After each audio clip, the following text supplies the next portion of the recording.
Witam was wszystkich bardzo serdecznie, z tej strony Roman i zapraszam was na stream z PC Gaming Show 2022 w ramach Summer Game Festu.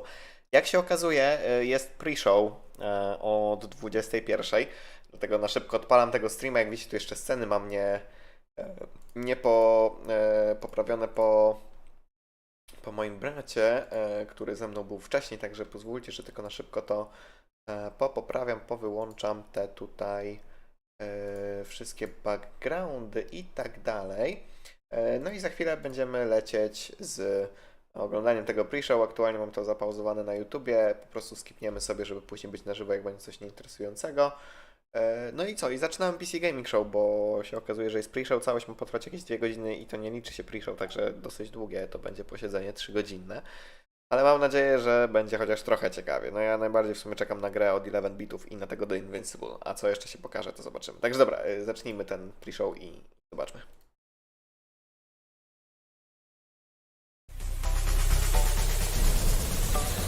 Welcome! This is the official PC Gaming Show 2022 pre-show. It's like the show before the show, so make sure you get comfortable, get that aggressively named energy drink you love so much, and get ready for the latest and greatest in the world of PC gaming. It's a little bit like the graphics driver update or the day one patch you have to install before playing your favorite games.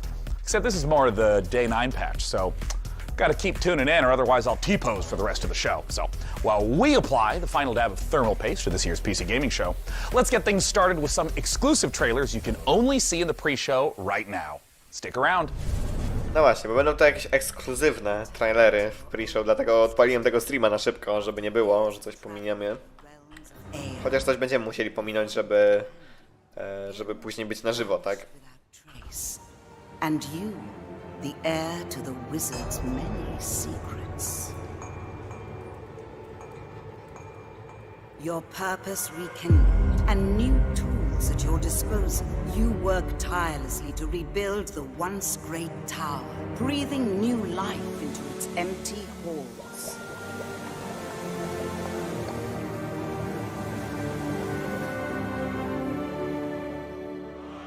And from humble beginnings, through hard work and dedication, you unlock the secret through which true greatness may be achieved. Vanquish your enemies, conquer their places of power, reap the ultimate prize.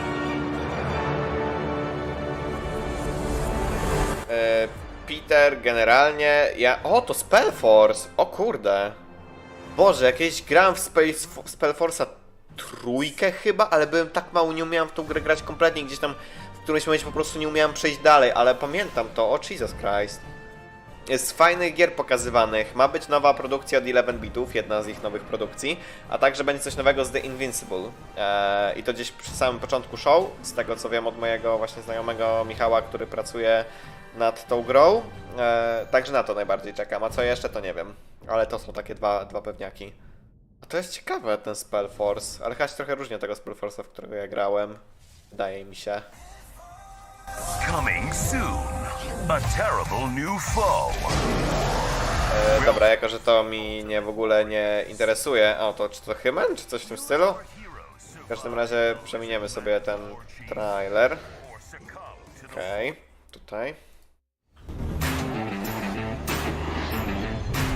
A ten Construction Simulator to już chyba gdzieś widziałem o nim coś dzisiaj. Tu właśnie można budować budynki, a później je niszczyć.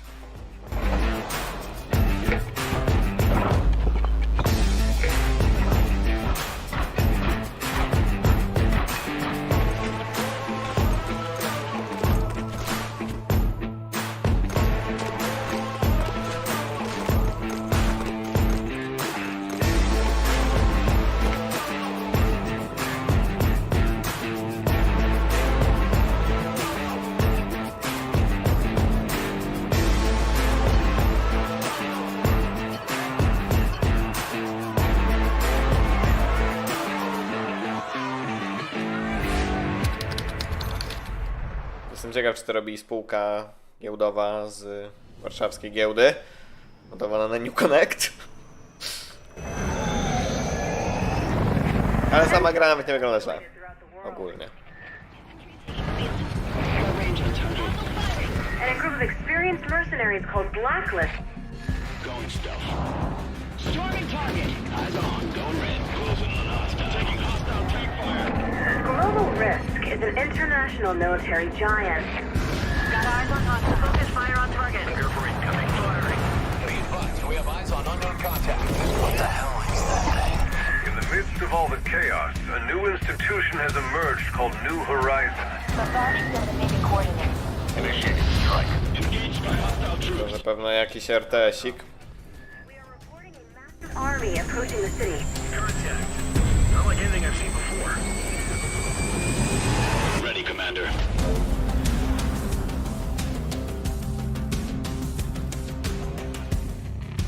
Takie sobie, szczerze. Wake up, sleeper. No już myślałem, że będzie jakiś joke do Cyberpunka, ale chyba nie. Po prostu wake up sleeper i tyle. Nie mamy czegoś do spalenia.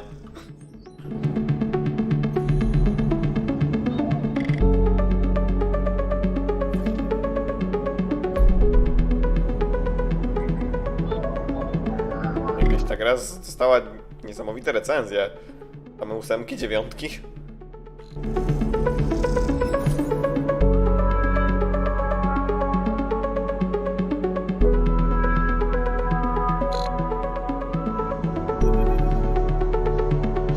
Sleeper. Nie kojarzę, w ogóle nie słyszałem o tej grze. Tak sobie wygląda szczerze. Wake up, sleeper. You have no idea what's coming. Okej, jakiś nowy update do tej gry wychodzi. Czyli ona już wyszła. No jakby nie patrzeć, skoro miała tyle recenzji, no to ma to sens.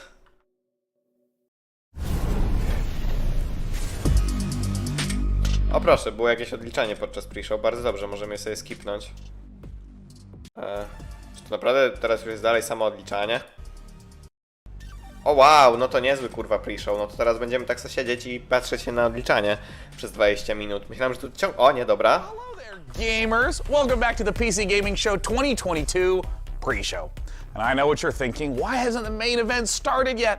It's because we're still packing all the awesomeness in. So you can think of this as like DLC, except you don't have to make some sort of Sophie's choice about how to free up hard drive space. Speaking of which, we have a special treat for you while we wait for the full PC Gaming Show to begin. The exclusive premiere of a new documentary series created by PC Gamer called Tales from the Hard Drive. Stories are at the heart of PC gaming, and that's exactly what the series is focused on. The unbelievable, inspiring, and sometimes unsettling stories of PC gamers who became legends in their own right. Those tales of deceit or victory PC gamers wrote themselves in games like World of Warcraft, EVE Online, DayZ. These represent the spiritual center of PC gaming.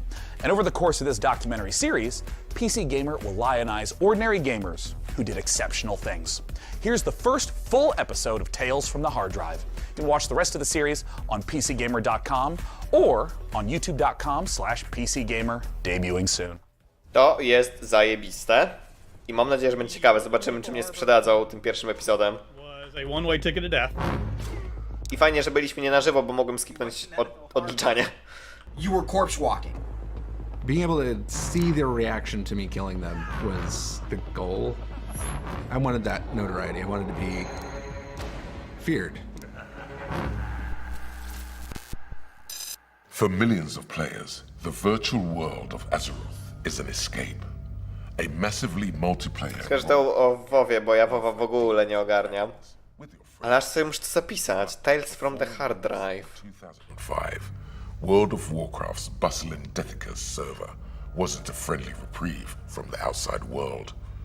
It was a hunting ground. The terror of Menethil Harbor. Folks lately call me Witchfinger. Back then, I was Harley Davis, the erotic fiction troll king of World of Warcraft, and I was basically in the troll mafia that ran Deathicus, and I was in a guild with Doc Master Angway in the early part of Vanilla WoW. In original vanilla WoW, there was not a lot of instancing. There was basically 2 continents. And in order to rotate between one continent and the next continent, Kalimdor and Eastern Kingdoms, you had to physically walk onto a dock where you would catch either a zeppelin or a boat. What Angway was famous for was he parked his character, which was a level 60 orc rogue, in Menethil Harbor, which is a level 30 Alliance leveling zone, and he killed everyone that tried to get on the boat to another continent. To ciekawa historia. Nie powiem. I'm angry and I killed over 10,000 players in World of Warcraft. O, i mają tego gościa! To jest świetne. People in Menethil Harbor for about 4 months. I did it constantly, and I was a orc rogue. It was very easy to get away from people. They had some of the hardest hitting like melee attacks in the game. It was a griefer's dream. If you want to kill people in a video game, you don't want to be seen, you want to be able to get away, and you want to be able to deal a lot of damage really fast. The reason I was killing a lot of people in Menethil was because I was trying to recreate something that I'd seen in EverQuest. You saw them coming and you were scared. I mean, you did not want to die to these people. I wanted that notoriety. I wanted to be feared.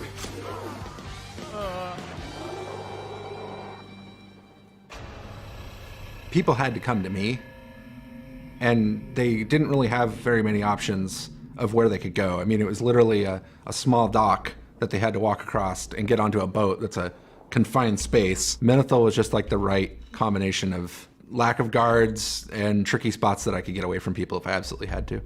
You kill people, you know, maybe 10 a day, and that was a good day. And maybe one of them would get really upset, and that was a better gank.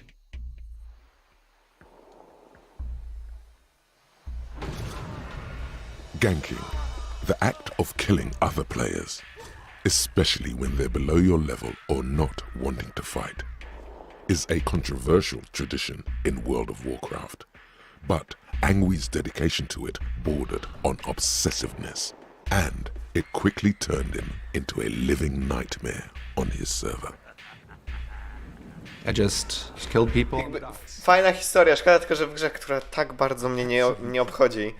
Angwy, you are a nerd and have absolutely no life. Hell, you probably live in your mum's basement. Angwy made people's lives hell. His ability to shut down Menethil Harbor for 4 months turned him into one of World of Warcraft's biggest anti-heroes.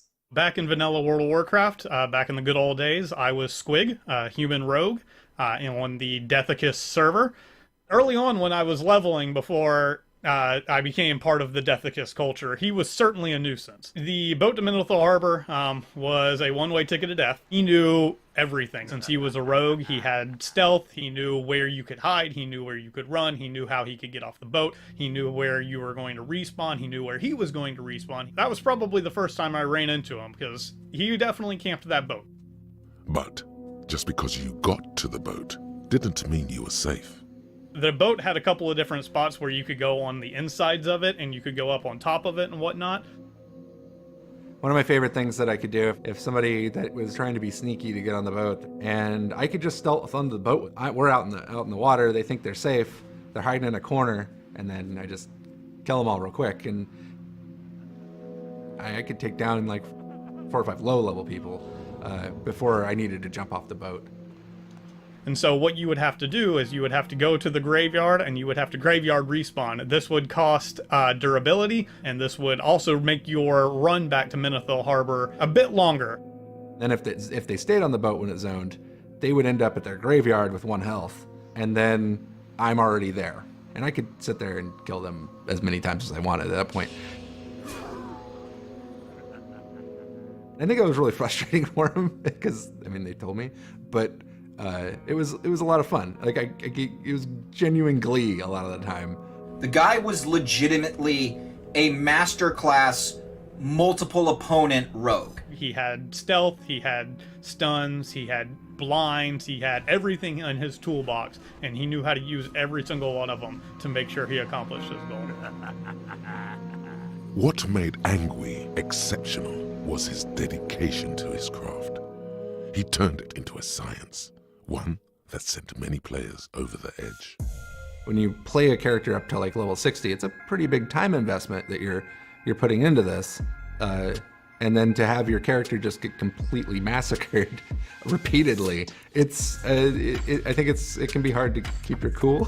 O, siemano Michał. Nie podobała mi się za bardzo, szczerze. Ten Starfield nie wygląda jakoś tak super ekstra fajnie, a no jedyną grą, która też wcześniej była pokazywana, która tak najbardziej mnie z tego wszystkiego jarała, to As Dusk Falls. A z reszty to tak... meh. Being a troll guild, of course we loved him. People would come on the forums and go, Angway, I got ganked by this level 60 rogue named Angway, and your pain is wine to us. It's like this delicious beer.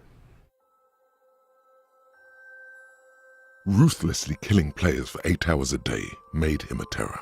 But that's not what made Angui famous.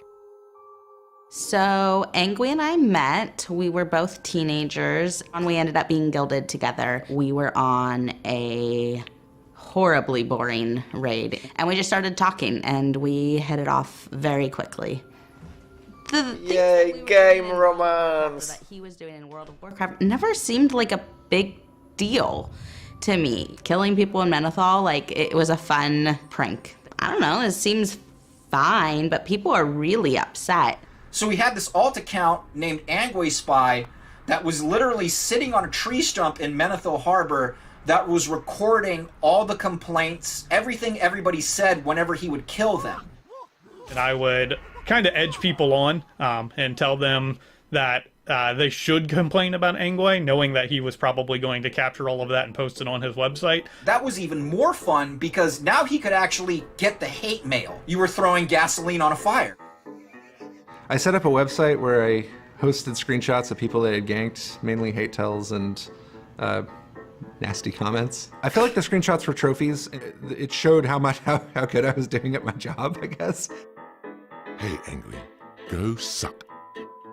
Poor Angui, insecure little boy who has to take it out in a game. You really need a life. Stupid Angui. The website was it just kept growing and growing and growing, and I was doing weekly updates with my wife Nicole. You know, the website took a lot of time. It was a huge undertaking to launch this every week and get something live. He was this absolutely normal dude living a normal life with this girlfriend, and his goals were beyond your understanding. Angui had extraordinary talent for getting under people's skin. Yeah, Angway hit us from both sides. He hit us in game, and then he would troll the forums and let everybody know that he was hitting us in game and that there was nothing we could do about it. Well, I really hope you die a painful death, preferably in flames, and all of your family goes with you, and your line stops for good with you. The website is what really elevated Angui above the everyday trolls in World of Warcraft. It was just so funny seeing how he could get such a rise out of people and all of the hate and vitriol that was directed towards them. I sympathized with a lot of the victims. I was like, they're just having a bad day. Just like, let them go. You did your thing. People got kind of nasty though, and at that point my empathy kind of goes away. I was killing... No kurwa, jakby... I don't know what level this guy was, but... Jakbyś ciągle też ginęła, to też byś się na pewno wkurwiła i jakby... Eventually, I got a message from his kid saying, I'm sorry my dad is being such a jerk or something like that. Like, he seemed to get it, and I totally told the dad. And from my perspective, it's like, I'm playing a video game where part of the game is that you get to kill each other. Like, it's a PvP server. Like, you have an option where you don't get killed, and you're choosing to go on this one where you do get killed, and then getting upset because you're getting killed. And in hindsight... Okej, jeżeli to był serwer PvP, dobra, to jakoś tam jestem w stanie wybaczyć. I don't think that kid... I'm sure that was not a fun time for him. I think one of the big things that is really interesting about him in his entire story is that there's a duality of two different people. In the game, he has one personality. In real life, he's another, and he can separate them. Those traits that you play in game don't always come out in IRL. Honestly, it's socially acceptable in my eyes for him to be able to do this. Yes, it's going to piss off some people, and he's probably over there just laughing, being like, yeah, that sucks for you, man. I'm going to keep doing it, though, because to me, it brings me joy. At some point, somebody found out that they could get my name, or what they thought was my name, and my address and my phone number from DNS on the website. I mean, it's a little creepy. I remember it being like, oh wow, like this is getting serious. Like, are they actually gonna do something about this, or are they just trying to intimidate us? And so, you know, it seemed like the less attention we gave it, the faster it went away. As Angwy's reign of terror continued each and every day for those 4 months, he only became more notorious, while other players would often challenge him, and even sometimes win. No one could permanently stop his killing spree. At some point, I got a message from just a random person in the guild. He's like, hey, somebody wrote a guide on how to get around you, and I wanted the guide. Kurwa, poradnik! So I leveled up a character. Poradnik jak obejść kościa, ja pierdolę. And then got the guide, and it was a full-on guide on how to stop me from killing them, and it's like the most flattering thing. Somebody took the time to think up all these different tactics on how to get around me. Once I got them, I pretty much just tried to make it as invalid as possible. And that was probably my most prized possession, other than my daughters now. That guide is really indicative of Angwy's influence on Deathicus. He was more than just another player. He became this raid boss that required the coordination of entire guilds in order to take down. No one else has really ever done that before or since. But at the height of his infamy, Angwy had a revelation. I wasn't doing well in community college. All my friends that I used to play with, they were all going to school, or they were having families. I didn't really know what to do with my life, I guess. I didn't want to play video games all my whole life. You really need a life. When it was over, it was almost like a relief of like, I don't have to live up to those expectations anymore. So it kind of got down to where like, do I want to do this thing I don't enjoy, or do I want to go try to, go to school? I went to college. I got a degree in game art and design. I became a computer programmer. I worked at a few game companies. And then I started a family, and now I take care of kids full time. So I kind of get griefed by them now. To ciekawe, jestem ciekaw, nad jakim grem pracował.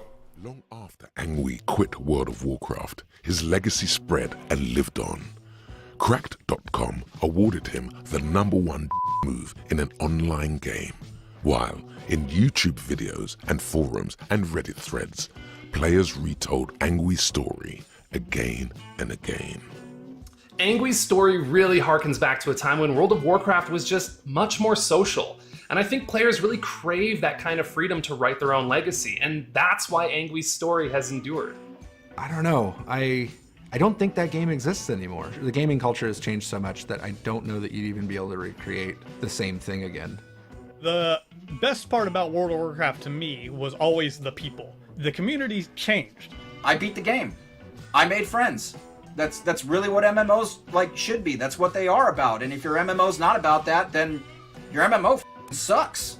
That's really all there is to it. I think that's where a lot of the really good player stories come from, is that player interaction, and it's something that's mostly gone from games currently, and I think World of Warcraft was kind of the start of that. After I quit, I missed it a lot. Like I was like, this was a lot of fun. I could see doing it again. I'm kind of looking forward to, killing people. Fajny, szkoda tylko, że z WoWa, bo tak nie bardzo. Nie bardzo mi się to... Gry po prostu nie lubię i to ciekawa historia, ale nie mam takiego za bardzo do niej odniesienia, przywiązania. Jakby pokazali epizod, bo coś wspomnieli właśnie, że z Eve będzie, albo z Army, albo z Simsów, albo z Daisy. Z chęcią bym obejrzał i pewnie obejrzę, jeżeli nie zapomnę o tym. What is going on? To jest ciekawe, jakieś takie powalone historie z gier wideo, które się wydarzyły. No to naprawdę ciekawe. I don't know how you would go about even finding someone who is essentially a myth. We finally tracked down one member of this mysterious group. There he is, and he lives and breathes. He was this absolutely normal dude, living a normal life, and his goals were beyond your understanding. Hang in there, big guy. If it wasn't for him, I would have died. Out in the black, you never can truly trust the people you fly beside. Are you 40,000 light years from home? Don't panic. The Sims was the ultimate icebreaker. I don't mind dying if it means saving people's lives. Bardzo fajne.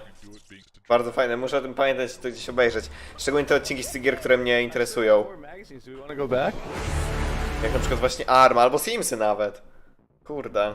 Ja znam jeszcze inną historię. Wiem, że jeden z prowadzących Blackwell Podcast poznał swoją żonę przez Life is Strange generalnie, także no, to też się nadawało do takiego epizodu, wydaje mi się, gdyby się udało z nim porozmawiać. No, to zostały nam 2 minuty. Nie powiem, no, ten dokument był bardzo, bardzo ciekawy. Mimo, że nawet z gry, która mnie w ogóle kompletnie nie interesuje i tak dalej, to fajnie było to posłuchać. No, pewnie już samo show nie będzie takie fajne i ma trwać jakieś prawie 2 godziny. Szczerze mówiąc, się rok temu lepiej bawiłeś, Peter, na Ubisoft Forward. Ja nie pamiętam, co już było na tamtym roku na Ubisoft Forward, ale zwykle Ubisoftu konferencje nie były aż takie złe, bo zwykle tam były jakieś te ich duże marki, nie? Czy coś, ale mówię, już nie pamiętam, to dawno temu było. Rok temu, dokładnie. Na szczęście zostało nam już tutaj niedużo czasu, jestem na żywo. Także dobra, no zobaczymy te PC Gaming Show. To chyba nie jest na żywo, tak na żywo, to jest chyba wszystko pre-recorded, tak samo jak i była konferencja Xboxa. No ale zobaczymy. Z tego, co mi Michał mówił, to będziemy mieli na początku coś z The Invincible. Także... zobaczymy. A tymczasem została nam minutka. To wiecie co, ja na szybko tylko wstanę się czegoś napić. O, no dobra, chyba jednak nie. Things come to those who wait, and your patience has finally paid off. Get ready, because the 2022 PC Gaming Show kicks off in just a few moments, and we got dozens of new games, trailers, exclusive interviews, which means there's only one thing left to do. It's countdown time, and I'll see you in a sec. Żeby to był marketing, countdown to marketing? Tak jest. Nice.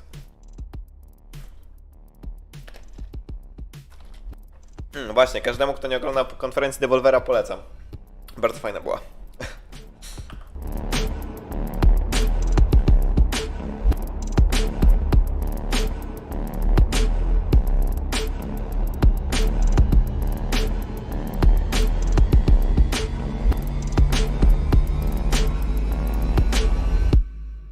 No i uwaga, let's go!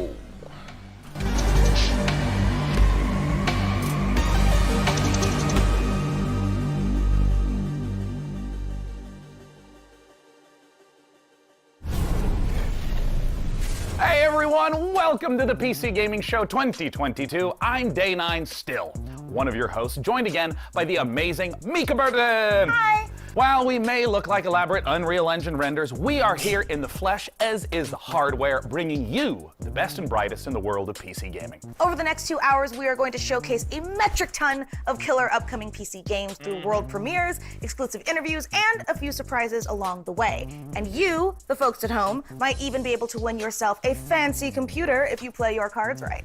And now you may remember the last time you saw me on this show, things ended quite literally explosively. Yeah. There was a robot who tried to destroy the human race, electrocuted me. I think I died. Definitely died. Either way, I'm not... Niestety będzie cringe. Tak. apocalyptic stuff.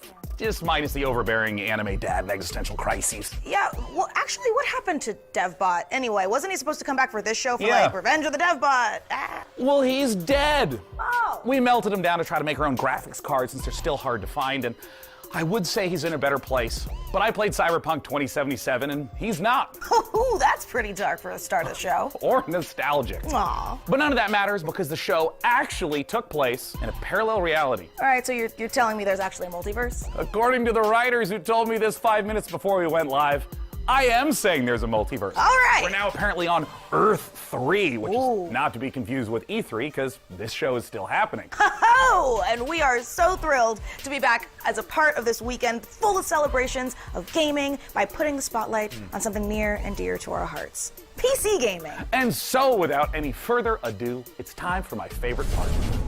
Rated M for mature. I won't leave you. You're not a monster. No, widzę, że nie zaczynamy od czegoś super ekstra fajnego, bo to też coś takie trochę wschodnie. By chaos. Endless droves of horrors trespassed into the world. And so came the solstice of souls. Something's coming.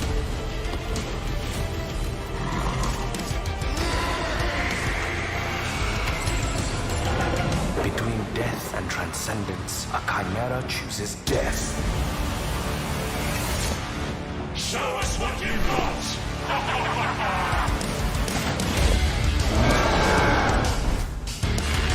We have a whole new world to forge.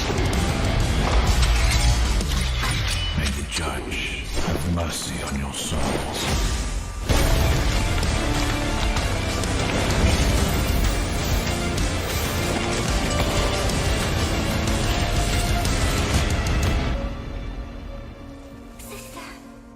You're here with me. I always will be. As long as we are together, we're not going down.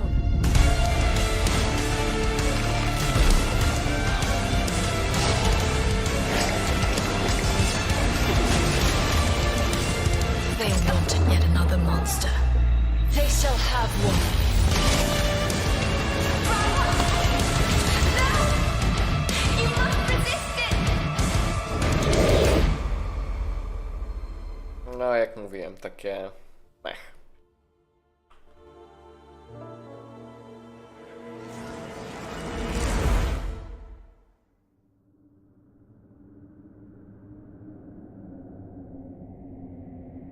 To wcale nie jest PC game. Wychodzi na wszystkie platformy, halo.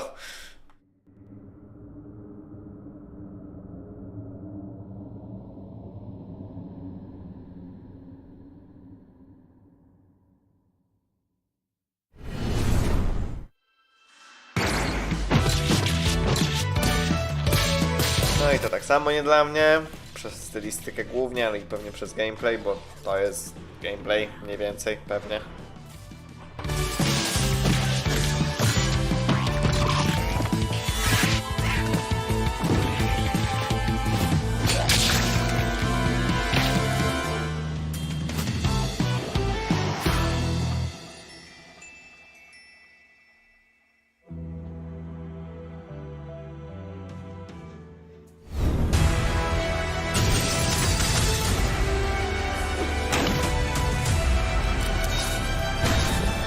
Że póki co po prostu serwują jakąś kompilację trailerów pomniejszych gierek.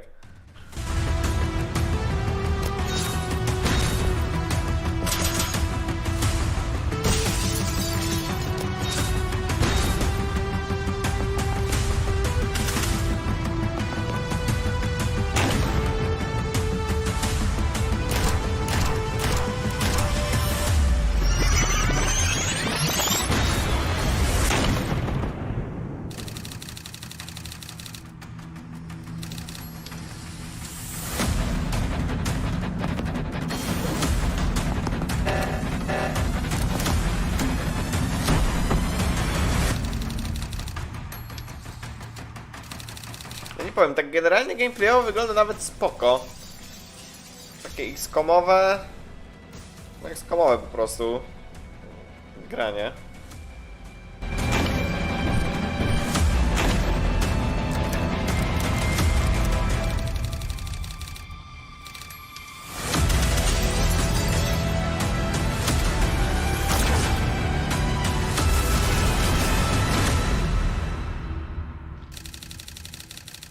Szkoda tylko, że tekstowe, ja nie lubię tekstowych, jednak jak jest, jakby to było voiceowane, no dużo fajniejsze.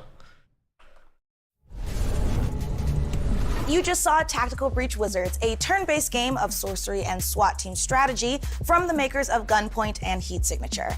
My strategy, personally, is very simple.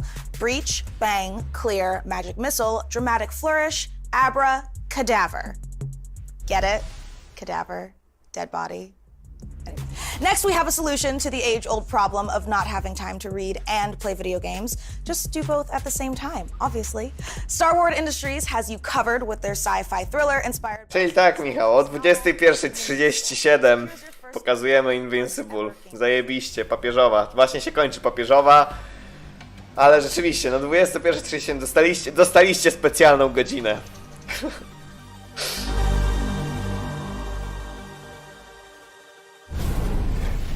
You, what have you done? Where are you taking me? You came here yourself, so what are you expecting, huh? You've set up a field camp down there. Yes, ma'am. So I didn't expect you to have a second one here. Really? Sit here and don't dare move. What are you doing here? You're not gonna like this part. O, no nie wiedziałem, że wy na tym z 11-bitami pracujecie. O, to nowość dla mnie.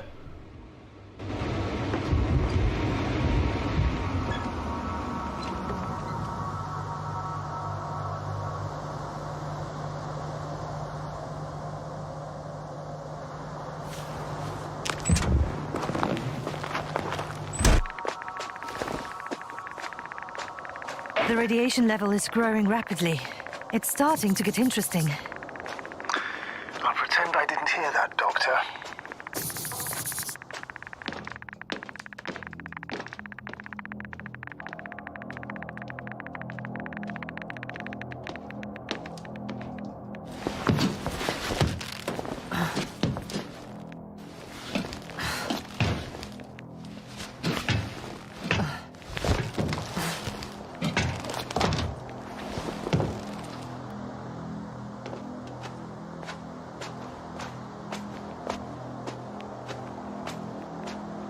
I located the mobile antimatter cannon.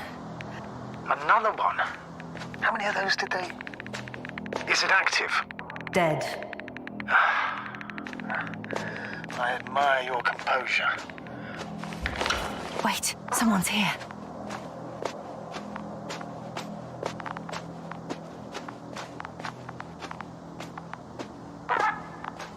Astrogator, they're dead. So you found someone. Unfortunately, such unpleasant discoveries are indispensable to the mission. I didn't let that thought get to me. I was counting on this meeting very much.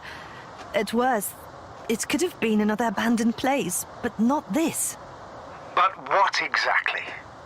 That's a good question.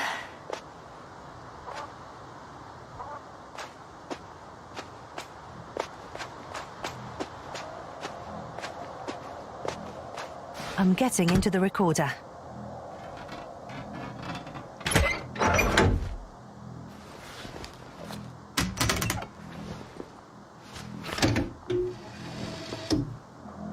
What do we have here? Uh-huh. They made their way through with a beam of antimatter. How subtle. Did you locate this passage?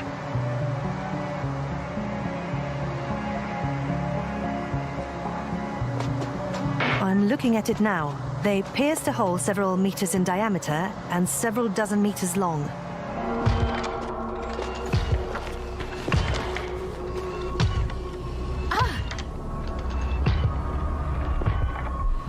Yasna, do you hear me? Yes. My head feels like it's bursting from pressure. Can you continue? Yes. I'm better now. Actually, there's nothing here that I haven't seen before. There are a lot of metal bushes that were near our camp. The lower parts of the bushes are, how to put it, fruitless. So they came to pick the fruits.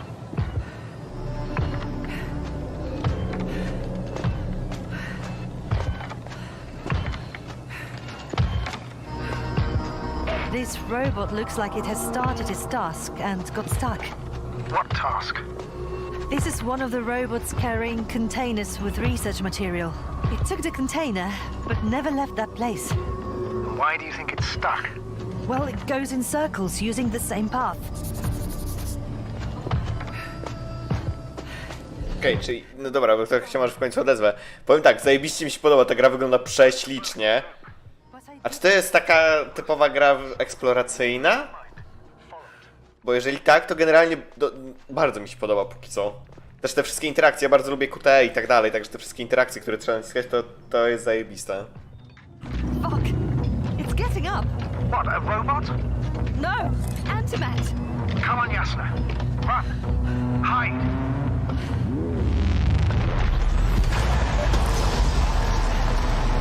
Yasna, are you alive?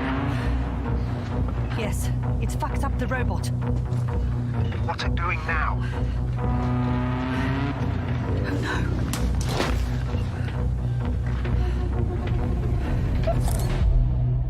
Take care of our people, Novik. No powiem tak, zajebiście ta gra wygląda, naprawdę.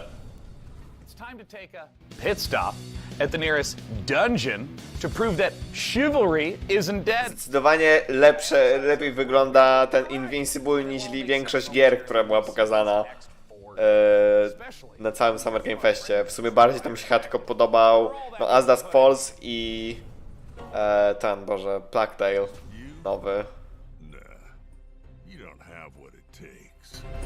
You'll be back here too scared to try again. 'Cause the dungeon will turn you into lunch meat. Unless you're way tougher than you look. We got the guns, the turrets, the upgrades. But what you really need is guts and skills. Grab your posse and say your prayers.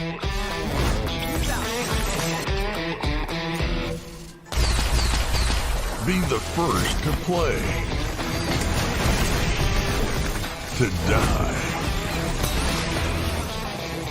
to give your feedback.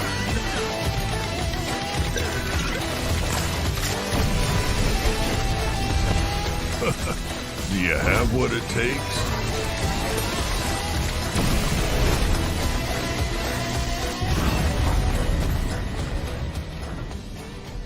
Mech. Generalnie. Next one. O, to pokazywali już na czym? Na czymś pokazywali tego F1 menadżera. Pamiętam gdzie. Welcome to F1 Manager 2022, the ultimate F1 simulation, putting you in the position of team principal at one of the 10 current F1 teams, battling it out for a chance to be the next world champion. Choose your team and drive every decision that leads to you making your mark on the grid, and hopefully the podium. Winning championships depends on your ability to make the right calls on and off the track. During races, you'll mastermind strategy, plan tyre stints for each driver, and make changes on the fly when necessary. Issue driver callouts, such as instructing them to attack or defend, manage their tyre wear and battery usage, or even to avoid battling a teammate. Okej, czyli tutaj jest jeżdżenie, actually to nie jest tylko jakieś zarządzanie czymś na UI-u. Conditions. Between race weekends, you'll control every detail of your team from your state-of-the-art headquarters. Hire best-in-class staff to work across your aerodynamics and engineering teams and put them to the task to develop your car and prepare new parts for upcoming races. Optimize your finances to keep the board happy, improve and maintain your facilities, and scout talent from F2 and F3 to try and ensure future success. They say knowledge is power, and keeping a close eye on a plethora of realistic data will help give you the edge. From the finer details of how car parts affect overall performance, to a track's expected grip level, to the condition of your wind tunnel. How you analyze the data and choose to spend your resources will make or break your progress. You'll find Podejrzewam, żeby w to grać trzeba mieć tak potężną wiedzę na temat formuły. Jestem ciekaw, jak to jest rozwiązane, bo to się wydaje być gra tak bardzo dla jakichś takich, nie wiem jak to dobrze nazwać, no ludzi, którzy są zafiksowani na tym. Mam wrażenie, że bardziej niż jakiś na przykład Football Manager czy coś. Sleek management menus and intuitive controls will drive the immersive F1 fantasy home as you plan and execute the perfect strategy in F1 Manager 2022.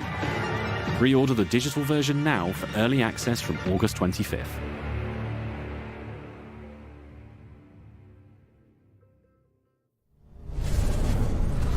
Hey everyone, after 1 year of Chivalry 2, we've more than doubled the size of the game, and now we're excited to bring even more knights onto the battlefield. Because today, right now, Chivalry 2 is out on Steam with crossplay between all platforms. This is our biggest update to the game yet, and it brings players to an all-new desert theater of war, and best of all, brings us horses into Chivalry 2 in mounted combat. We want to thank our community for making the game the success that it's been so far, and if you haven't played it yet, now is the best time to check out Chivalry 2. Take a look at our new trailer that shows off the new update and its Nosian invasion. Chivalry generalnie nie grałem, ale no sama gra wygląda spoko. This rebellion is at an end. The Agathians flee to their stronghold in the north. This land is mine! Now Tenosia rises from the south. Kill them all!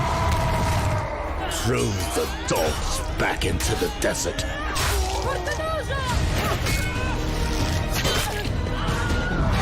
O, mieliśmy ten scream. Nice. Nie pamiętam jak ten scream się nazywa. If the wall falls, we must retaliate.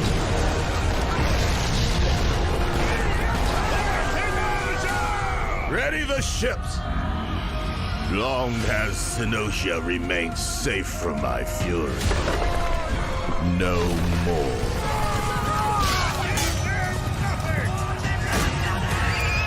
They dare to strike out at us. Their city will fall. Their people will bleed. Their knowledge will burn. My reign will never end.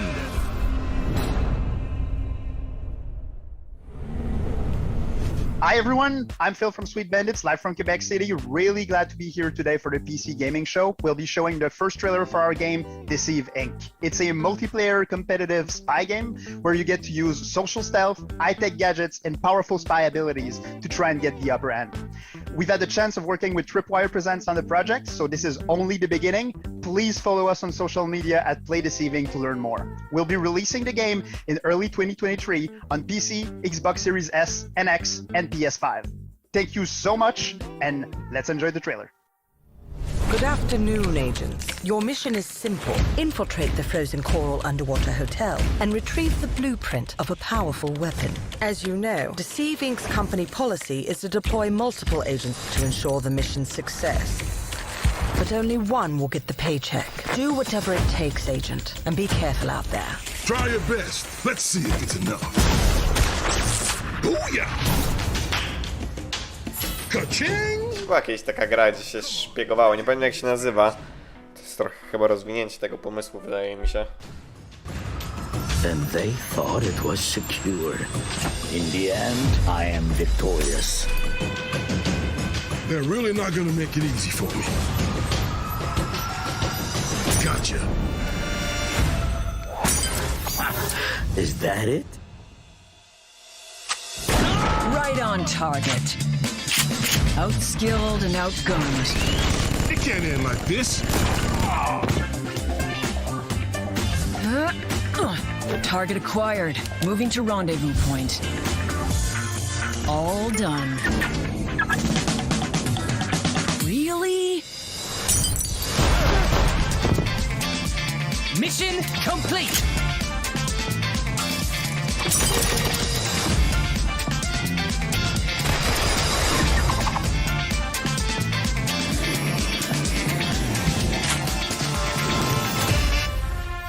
nie powiem, ciekawy zamysł na gameplay. Nawet spoko. Jakby było w jakimś Game Passie czy coś. O, świetnie, można być roślinką.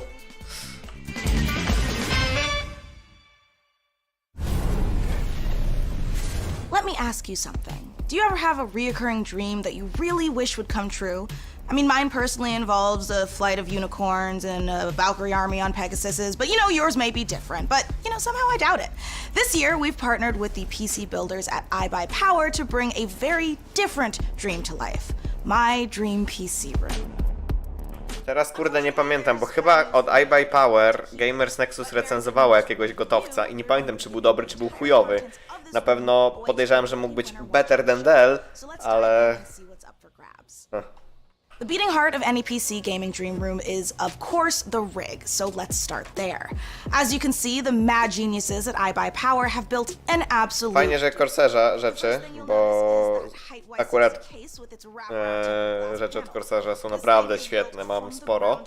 A przede wszystkim peryferia, a będę też planować kupić od nich obudowę, wentylatory i tak dalej, żeby to sobie wszystko ładnie posynchronizować, bo naprawdę ten software ich też przede wszystkim jest świetny do synchronizacji tego i można te wszystkie swoje themy robić, to jest naprawdę super.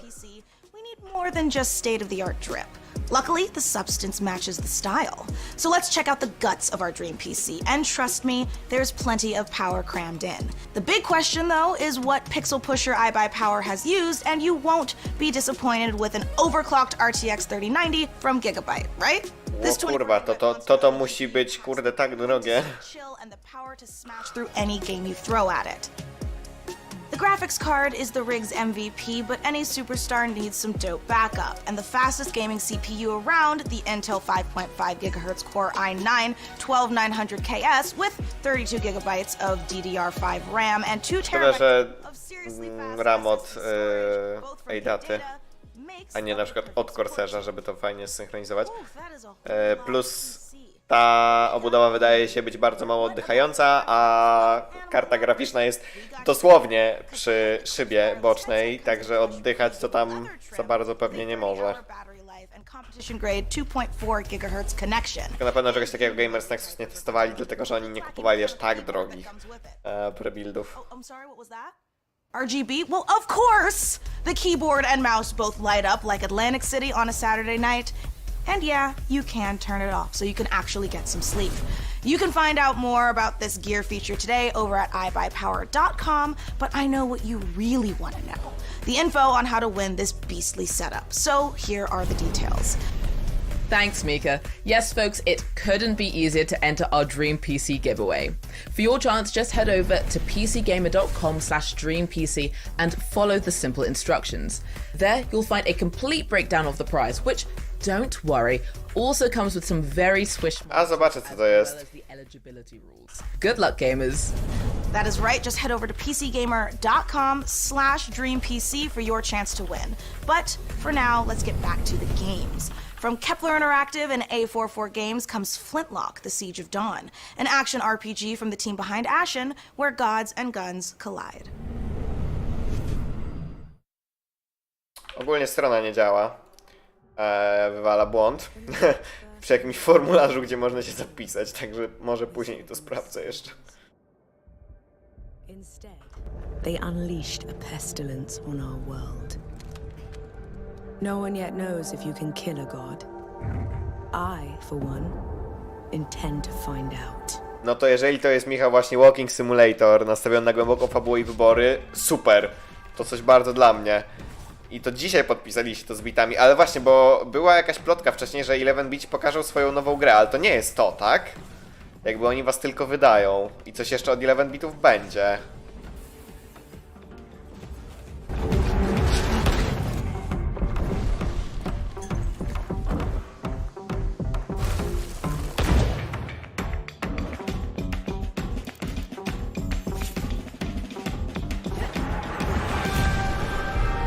Tą grę pokazali na Xboxie i chyba dla mojego brata się bardzo spodobała.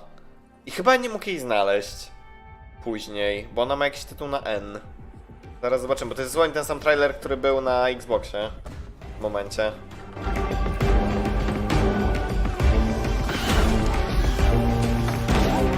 Nie no, wiadomo, to i tak generalnie no zaraz to powinni pokazać, nie? Także już nie ma co sobie spoilerować parę minut przed oficjalną zapowiedzią, tak?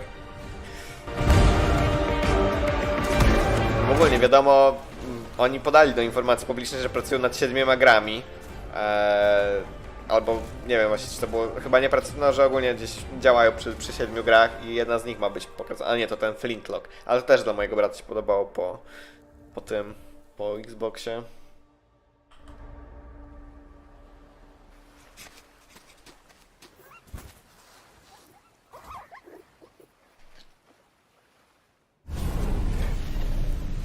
Hey PC Gaming Show, I'm Derek Bradley, the CEO of A44 Games and creative director of Flintlock, The Siege of Dawn.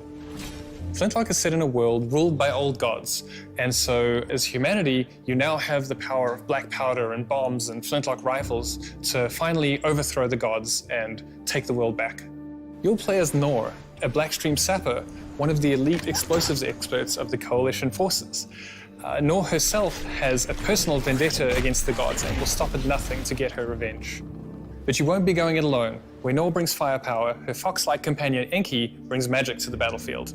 You will have to master a combination of axe combat and gunplay, while your companion Enki uses his magical powers to disrupt enemies. We can't wait to show you more of Flintlock before it's released next year. Head over to our socials for more info, and don't forget to wishlist now on Steam and Epic Game Store.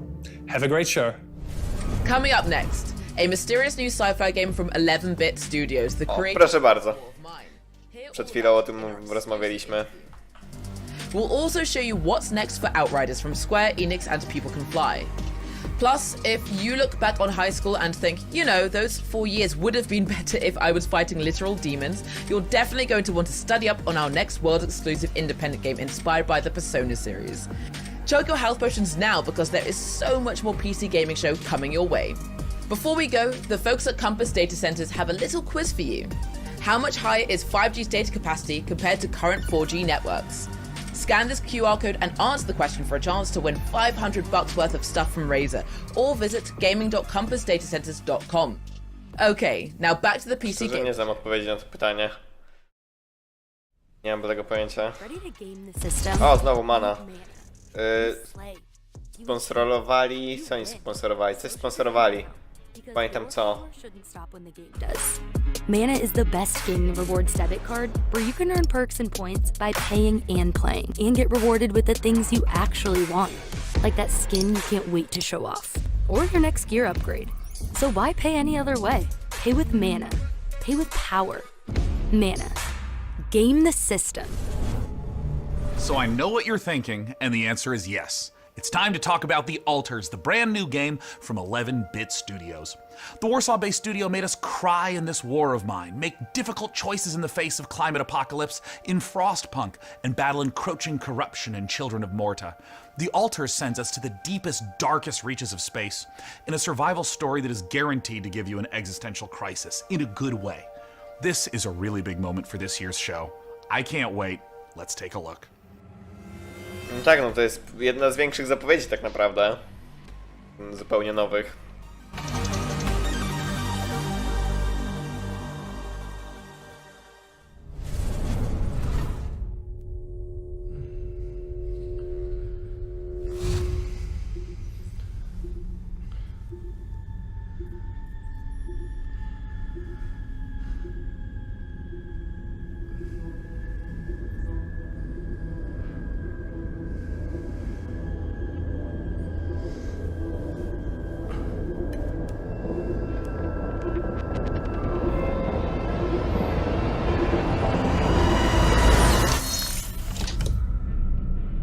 Mam tylko nadzieję, bo tak po trailerze to się wydaje mieć zaraz jakieś dużo elementów horrorowych. Mam nadzieję, że to nie będzie jakiś sci-fi horror, bo tego już kurwa było za dużo.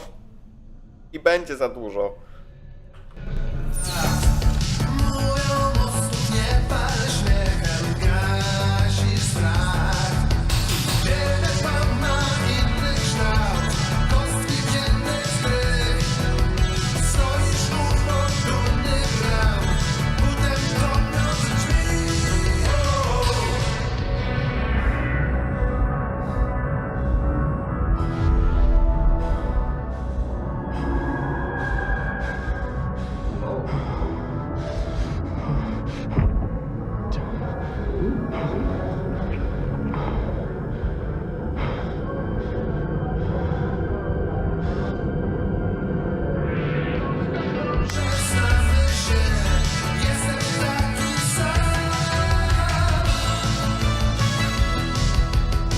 szkoda, że tylko cinematic. Będzie 2,5D, czy 2D, jak to się ten Frostpunk. O, to szkoda.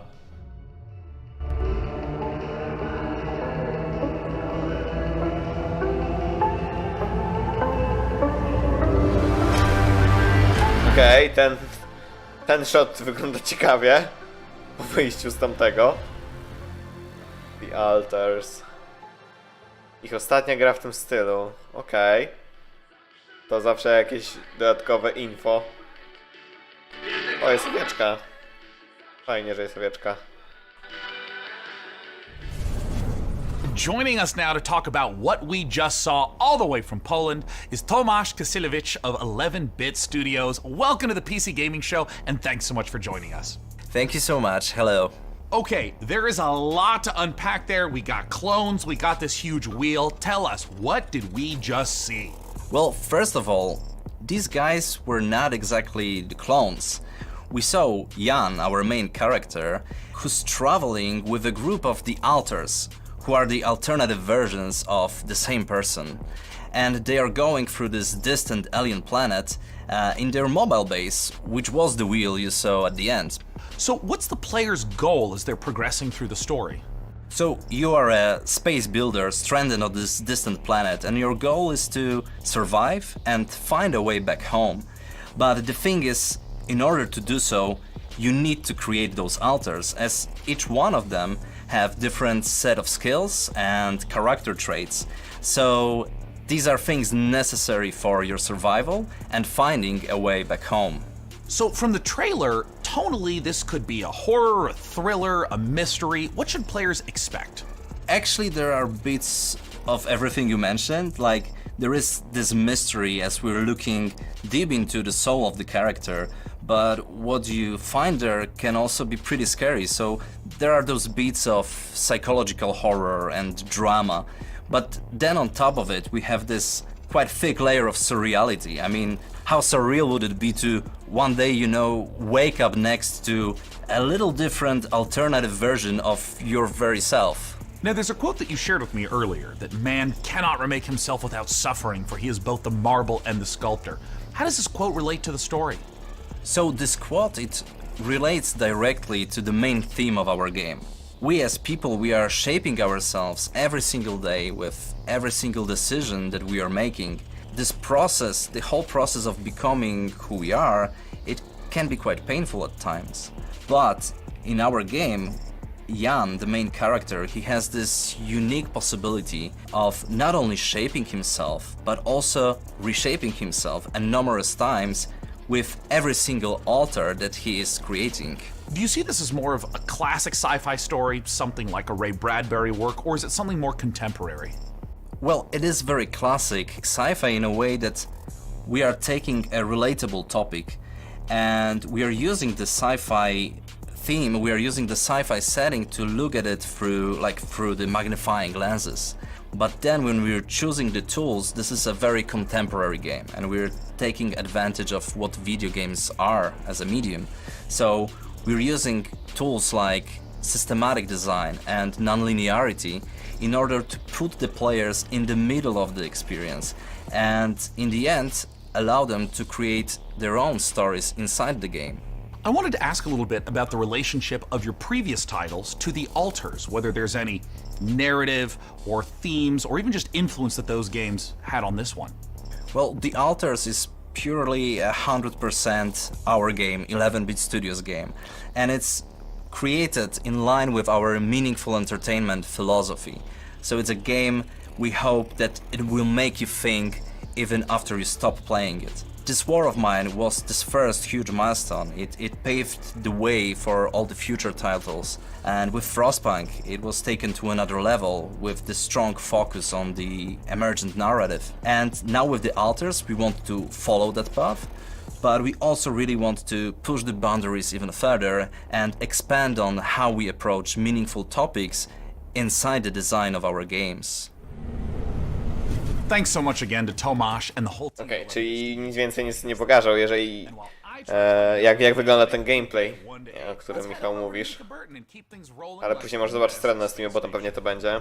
Thanks, Day9. Honestly, I need to look into getting myself cloned so I can make time to play all of these awesome games we've seen. O, to by było zajebiste, jakby się dało sklonować i wysłać swoje klony do tego, żeby za ciebie grały.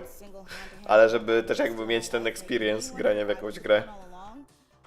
Is that really worth it for video games? Yeah, no, it's totally worth it for video games. Anyway, that's a problem for future Mika. Present Mika is much more interested in what you all have been saying about the show so far. So keep letting us know your thoughts by using hashtag PC Gaming Show on all platforms. Now, let's get back to the real reason all here. Cloning. I mean video games. Video games. Ciekawe, czy to jest na żywo? Czy zrobił jakieś segmenty na żywo? Nie mam tego pojęcia.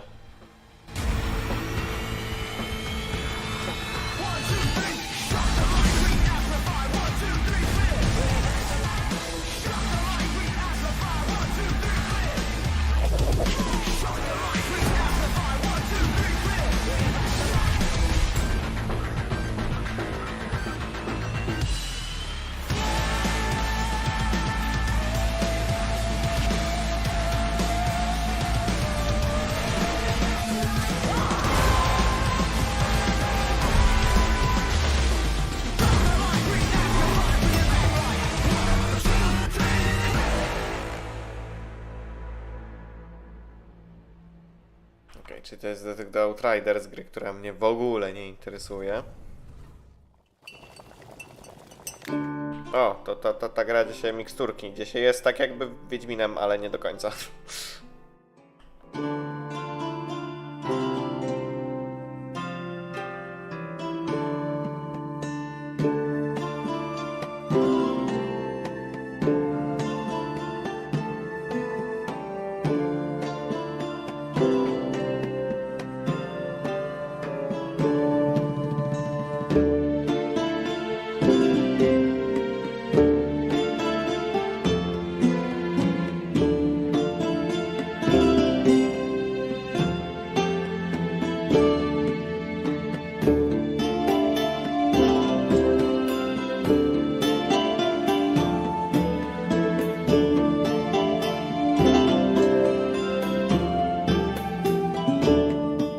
Okej, full release po prostu Potion Craftu. Sure. When Tiny Build lets you open your own medieval potion shop, you get hailed as a master alchemist. But when I do it, I get a sternly worded letter from my landlord about how my cauldron violates our lease agreement. Whatever, it's his loss.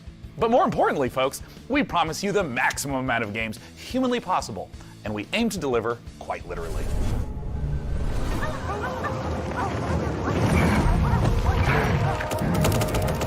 Szkoda, że niestety większość z tych gier pewnie nie będzie zbytnio ciekawa.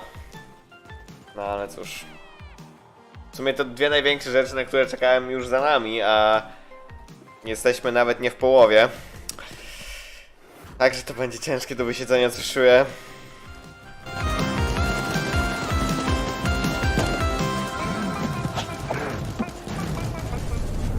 Tylko że ta gra ma 4. sezon, jakiś Battle Royale, w życiu o niej nie słyszałem nawet.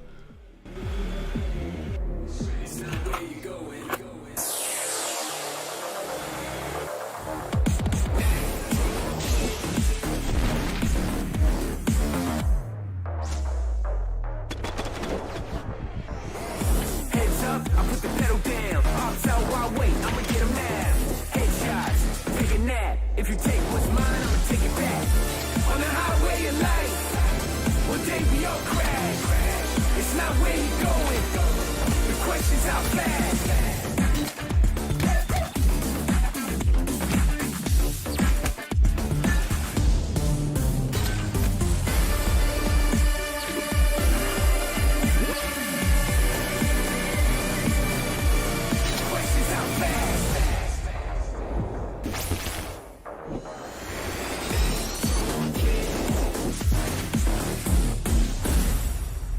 No mech, bo jeszcze w pixelarcie to już w ogóle.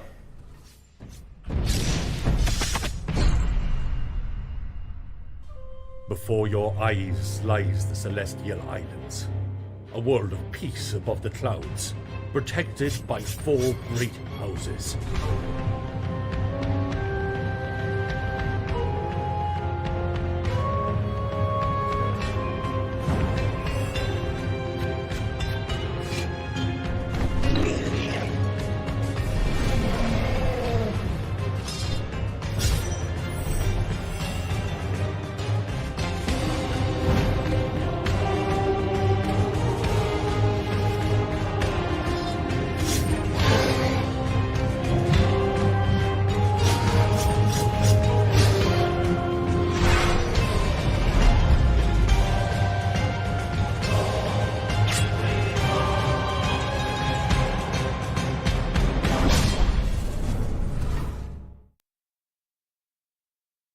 Planet Earth, our beautiful home. To protect it, we must reach out to explore the unknown. Our team of experts is presently probing the deep sea in a struggle against the yoke of overregulation. These security and defense innovations allow you to shrink any problem down to size. We surge forward. No niestety, tutaj też kolejna gra taka... Go to our heads. We are the future. We are Ozine. And now it's time to give you an exclusive briefing on what's next for one of PC gaming's titans of modding, simulation, and scale, Arma 4. Last month, developer Bohemia Interactive kicked things off. Arma 4! O kurde, nagle się zrobiło fajnie.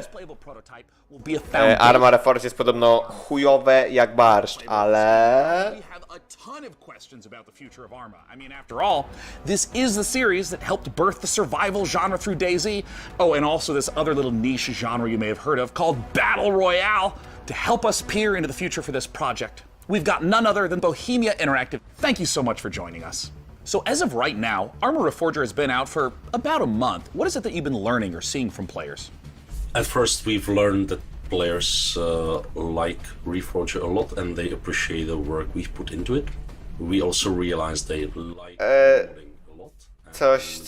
Coś tu chyba pan kłamie, bo z tego co ja słyszałem, to te Reforged było straszne. By the reactions of both our community and the new players who immediately started flooding internet with videos, playthroughs and praise of our new technology. So we are very glad that the reception was so good. So there's no doubt players who have been longtime fans of the franchise stepping into Arma Reforged, and I'm curious, what were some of the big challenges of rebuilding that specific Arma feel from the ground up in this brand new engine? Well, it's a very tricky subject because even internally it's an ongoing kind of fight. So I'm myself very much on the very purist side of things, so no HUD, no save games, no superficial helpers, and this fight can get very intense even in-house. So I'm the real Arma purist and I'm on this for 25 years now, so I will keep fighting, but obviously this is part of the fun. So there's always never-ending battle. I think 2 years ago we really struggled to keep it Arma and even internally preserve our own standards, so do it our own way rather than replicating what's maybe normal in other games, because our goal is not to make the same game as all other games, so our goal is to remain unique. Ja dlatego tak bardzo Armę lubię, bo ona jest tak zupełnie inną grą niż wszystkie inne strzelanki i naprawdę no w Armę, w właśnie jakieś rzeczy typu live serwery i ogólnie nawet kampanie świetnie się mi grało, mimo że nie lubię w ogóle strzelanek. No i oczywiście DayZ, no nie, to nawet nie wspominam o tym. Utilize the technology which is state of the art, both in terms of how it looks like, how it's controlled, how it can be modded. It's important to understand it may look as a kind of normal game on the surface, but there's a big system behind it. So just the tool suite is a massive tool suite, never tested by a large public. So it's a premiere of a tool suite. And these tools are being built for nearly 5 years now. So we really need users to start using them to keep improving and continue building it. Sorry to interrupt, but we have one quick question from the Arma fans. Has Russia's invasion of Ukraine impacted your approach to Arma 4 and Arma Reforged, a game that depicts the Cold War? Well, yes, because it's extremely close to us. We even live in a way very nearby, so definitely. On the other hand, we started work on this many years ago, so the direction was set before. But we always approach conflicts and armed conflicts with a great level of respect. We're still at the beginning, but we definitely would like to continue in our exploring this serious theme. Arma, as I see it, has always been a bit more of a anti-war game. It's an entertainment product. That's fair thing to admit. On the other hand, given the topic, given our, let's say, maturity and long time we've spent on it, and our ambition to portray it as a all very complex and gritty thing, I would like us to contribute. Tak, jeżeli to są jakoś mam wrażenie, że Arma 3 wyglądała lepiej. Ale nie grałem i nie wiem tego do końca, ale serio, tak na pierwszy rzut oka to trochę Trochę lepiej Arma 3 nawet wygląda od tej gry. Contribute at least a little bit to the good side of things. This would not be an interview about Arma unless we were asking about modding. I mean, so many amazing games and genres came from Arma mods, so I gotta know what's possible in Reforger that wasn't possible in the past. Now with this technology, it's possible to create entirely different things, like entirely different games. It has so many variables, but the beauty now is that much more of it is user accessible, unlike the previous games. So people can easily digest how this is constructed in our workbench tools. So unlike previously where it was more hard-coded in the C++ engine, so now they can check the data of every single element of the game and go much, much deeper than in previous games. So this will be super exciting. Podejrzewam, to jest po prostu nowy silnik, tak? Teoretycznie. Because anyone who's played Arma knows that it can get really challenging to get a good frame rate in those massive multiplayer matches. So I'm curious, what expectations should players have about performance leading into Arma 4? Arma 3 was built on foundations laid down in times of single core and no GPUs basically, so this time much more computations and intensive rendering things can be done directly on GPU, but it required completely a new approach. Again, we are in the beginning and we know that there are problems, there are difficulties, but we are solving them one by one. We are really gathering community feedback and even our own definitely feedback, so we are moving things forward. And yeah, it's about optimization. It's not that much about FPS, but also for, like, network traffic, for instance.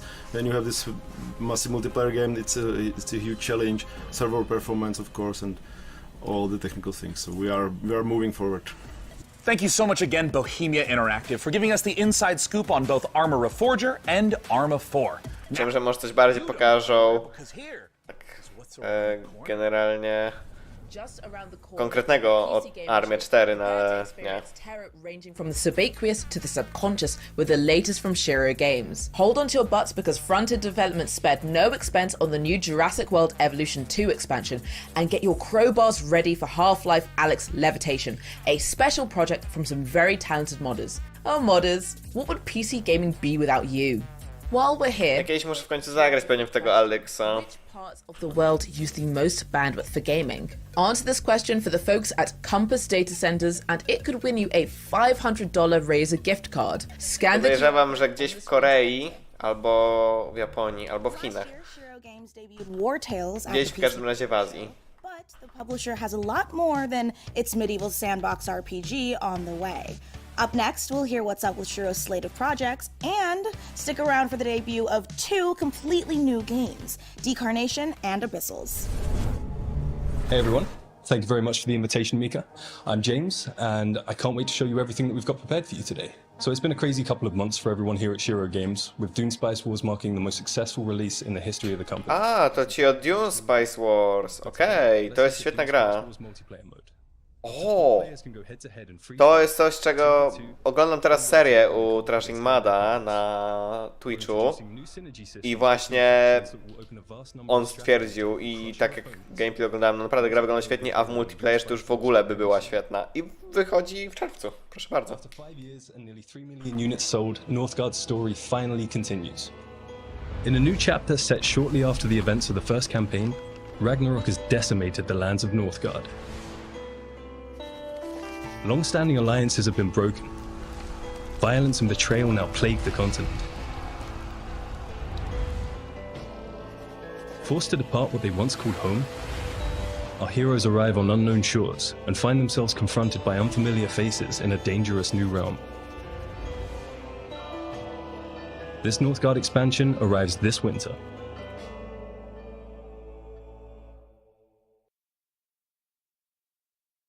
And for all of our War Tales players out there, Cooperative is finally coming to our open-world tactical RPG. You share food, gold, and camp with your friends. But you can split up to cover more grounds. Before every fight, devise the perfect strategy to overcome any threats that may stand in your way. But be careful in your approach, as one wrong move may lead to your group's demise.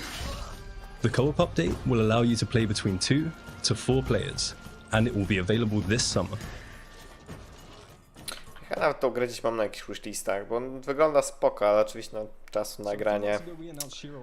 No niestety nie ma.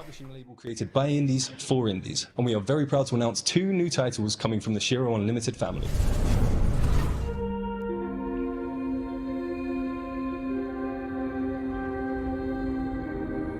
It seemed like our last chance to start again, to escape Earth's devastation. We used our limited resources to lay the foundations of a new life deep below the waves of this strange new planet. But soon, we realized it was not the dream world we had hoped for. When faced against the darkness of the abyss, we found ourselves helpless. Lost. Isolated.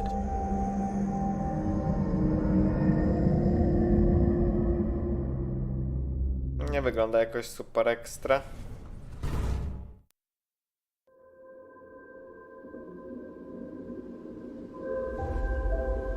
O, a to już w ogóle nie dla mnie.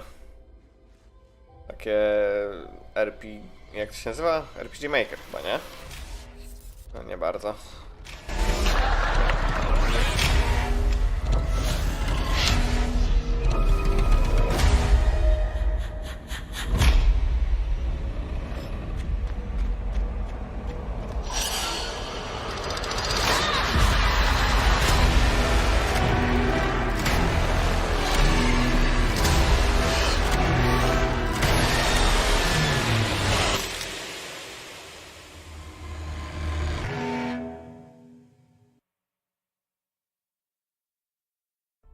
Thank you very much for sticking with us, everyone. We hope you enjoy the rest of the show.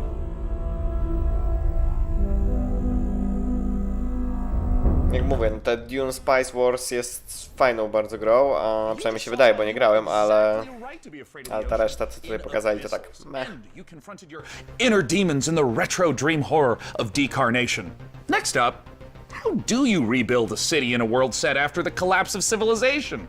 Let's find out how by taking a look at I Am Future from Tiny Build.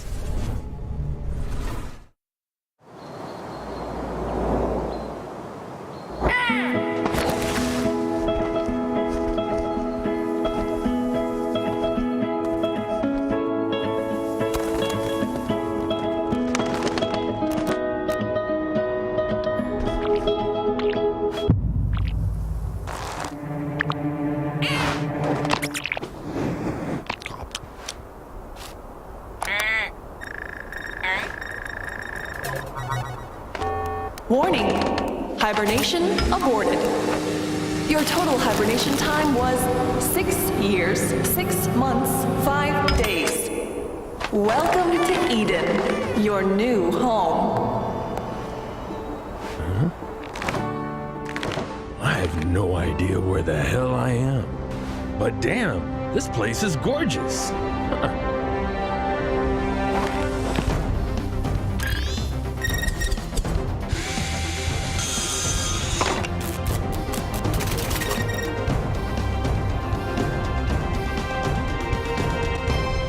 Tak stylistycznie trochę mi nie podchodzi, szczerze.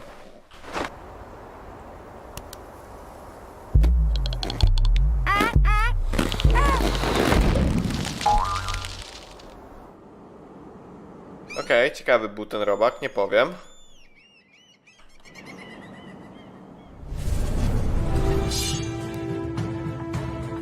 Our forefathers conquered Calderia and bestowed it upon us, a new generation, to share or spar over. Our great houses seek to obtain the Emperor's favor, cultivating our lands and subjects to improve and enrich the realm, beginning with ourselves, of course. Dominance can be secured through strength as well as delicacy. Will you be able to build your legacy of power?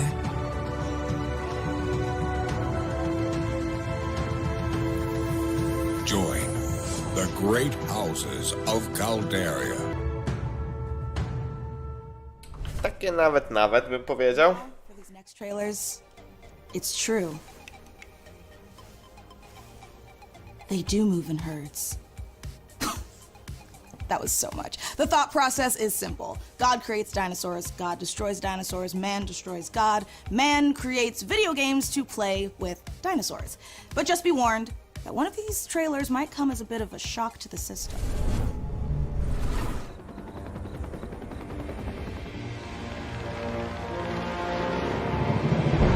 No dobra, czyli to zapowiadane DLC do dinozaurów.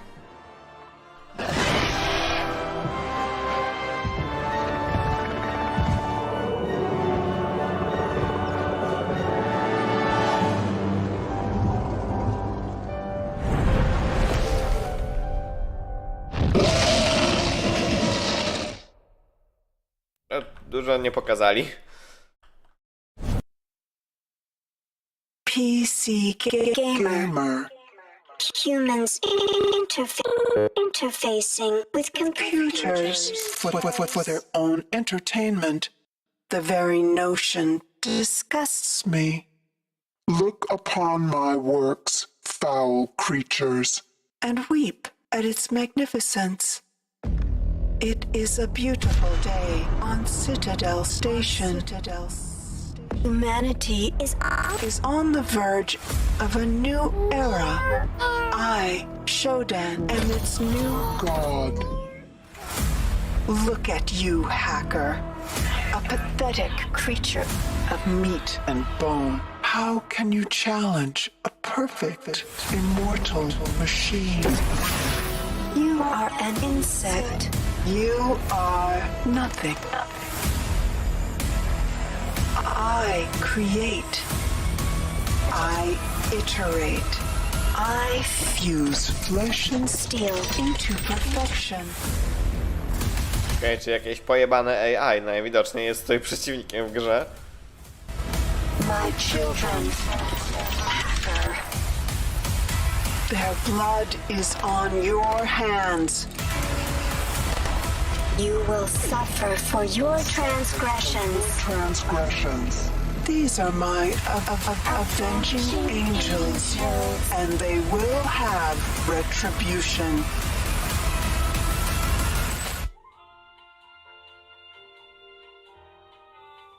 System Shock, okej.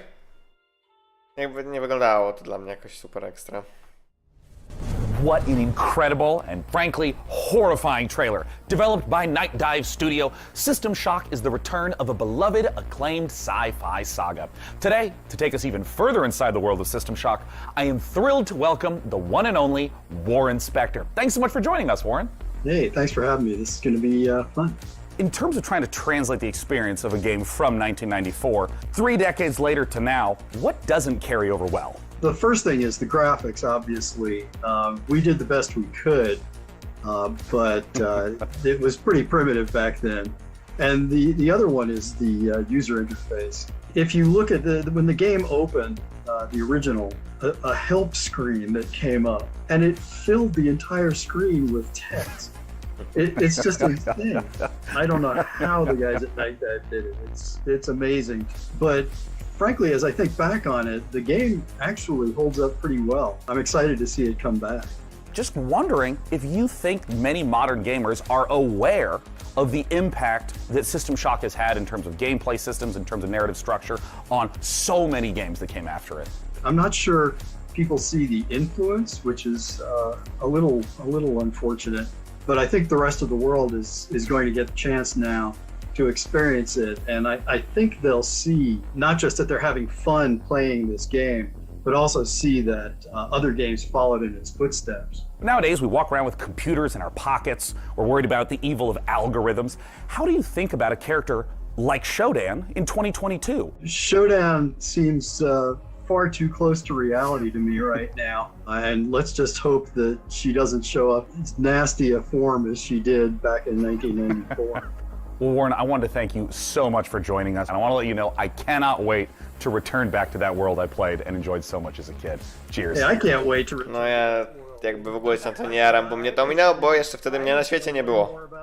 Przez 6 lat, 7 lat. Thank you so much again, War Inspector, for joining us to talk all things System Shock. I personally can't wait for the game to come out, though. It might completely ruin my sleep schedule, but before I spiral further, here are some more games to cram into your eyeballs. Since the first pioneers changed the... Jesteśmy dopiero w połowie tego show, jest 22:30, a już mi się nie chce. No ale cóż, zobaczymy, może się jeszcze coś fajnego pojawi. misery or bloodshed. We seek nothing from the solar system but a lasting amity of reason and justice. To see a war under any pretext would bring ruin to the great works of mankind. Any victory achieved through that deepest expression of human unreason would be as devastating as defeat. We have but a singular purpose, to establish peace and security for all mankind. War between Mars and Titan devastated our solar system. Lead the survivors to Demarat, where you will continue Falling Frontiers storyline campaign in orbit of an alien star.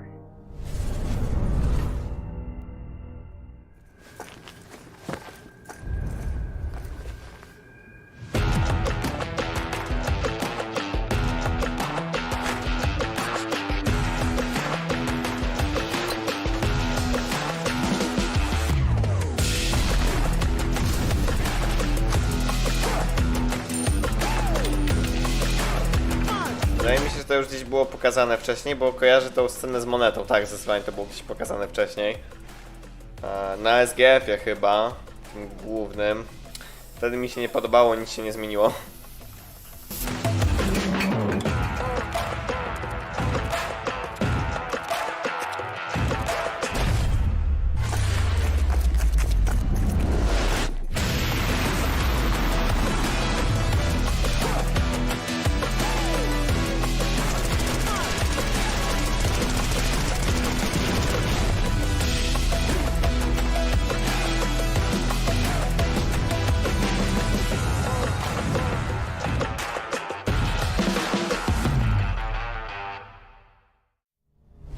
All right, gamers, good work.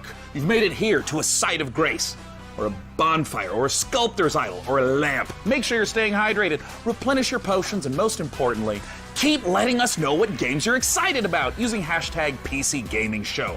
I mean, personally, I can't wait to play The Altars. Ah, good. Now that we're all rested up, feeling good, it's time to enjoy a slice of that lovely cyberpunk life, courtesy of Nivalis, and experience the investigative horror of immortality, the latest from the mind of Sam Barlow. Okej, coś cyberpunkowego. Po failu cyberpunka mam wrażenie, że nagle zaczęło się mniej pojawiać gier cyberpunkowych, ale to może być tylko moje mylne wrażenie, nie wiem. I believe we have a short clip here. Do you want to tell us what we're about to see? Well, I don't want to spoil things too much. Oto to! Ojej, to też było zajebiste na Trojbece. To jest od twórców Telling Lies.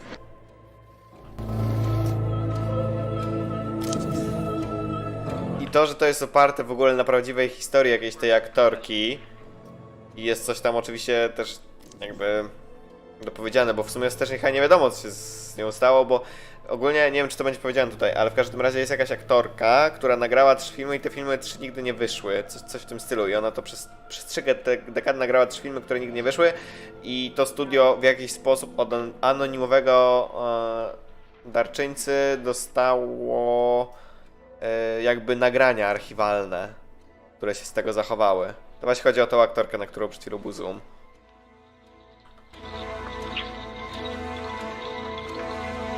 I to są chyba actually zdigitalizowane właśnie te taśmy, które oni dostali. O, Marisa Marsal.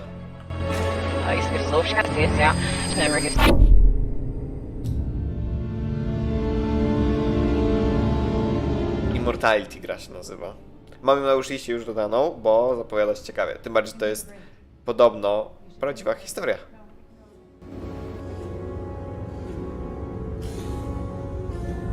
Wychodzi to ciekawe, bardzo niedługo, nie wiem czy nie była data premiery.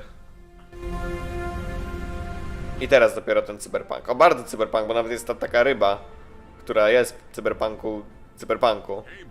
Time to wake up. We got customers waiting. What do you mean you don't know where to start? Let's clean this place up. Move some chairs and tables around. We can make this place shine again. Mieliśmy małe chyba nawiązanie w tym pierwszym wprowadzeniu do cyberpunka. Money. Well, then you can rent that fancy new apartment in Midtown. So make friends, make enemies. If customers are rude, just turn on the old charm. Or water down their drinks. I'm not your conscience. This is a world to explore, to make stories. Your stories. You ever look up at the clouds and wonder what's up there? Well, if you dream big enough, maybe you'll find out. Maybe we all will. Welcome to Nivalis.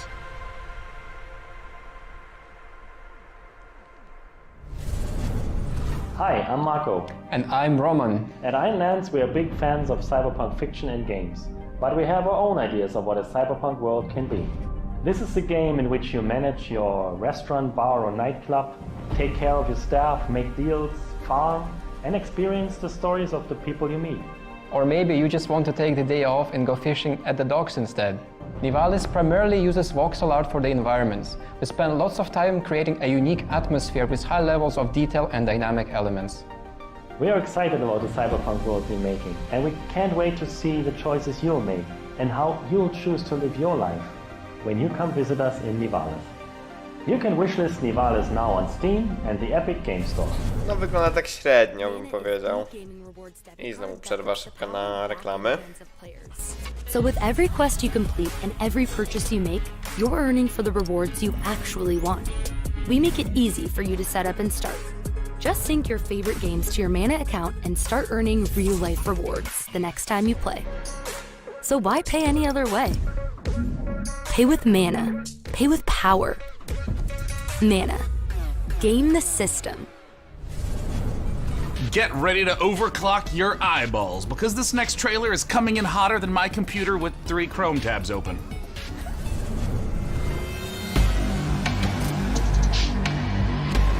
Czyżby to było World Premiere? Yes.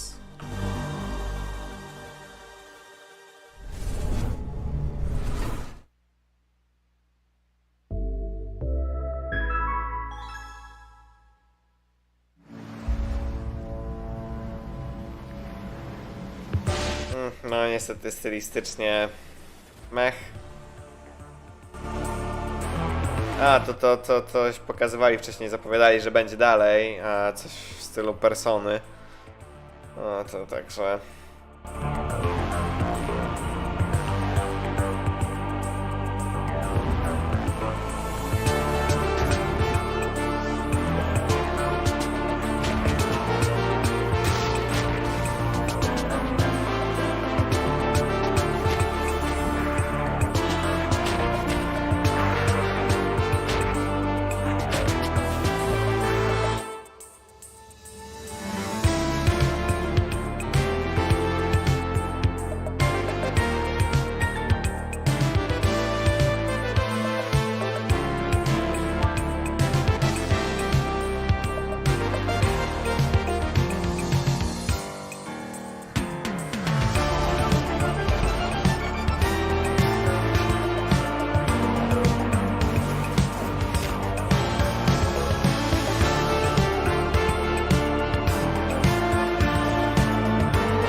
You just saw Demon School from Welsh developer Isbrid Games, and now it's time to take a bit of a spooky transition. If you're at home, turn on all the lights in the room, make sure the salt circle is unbroken, and check to see that your door is properly painted with sacrificial lamb's blood, because things are about to get certifiably terrifying.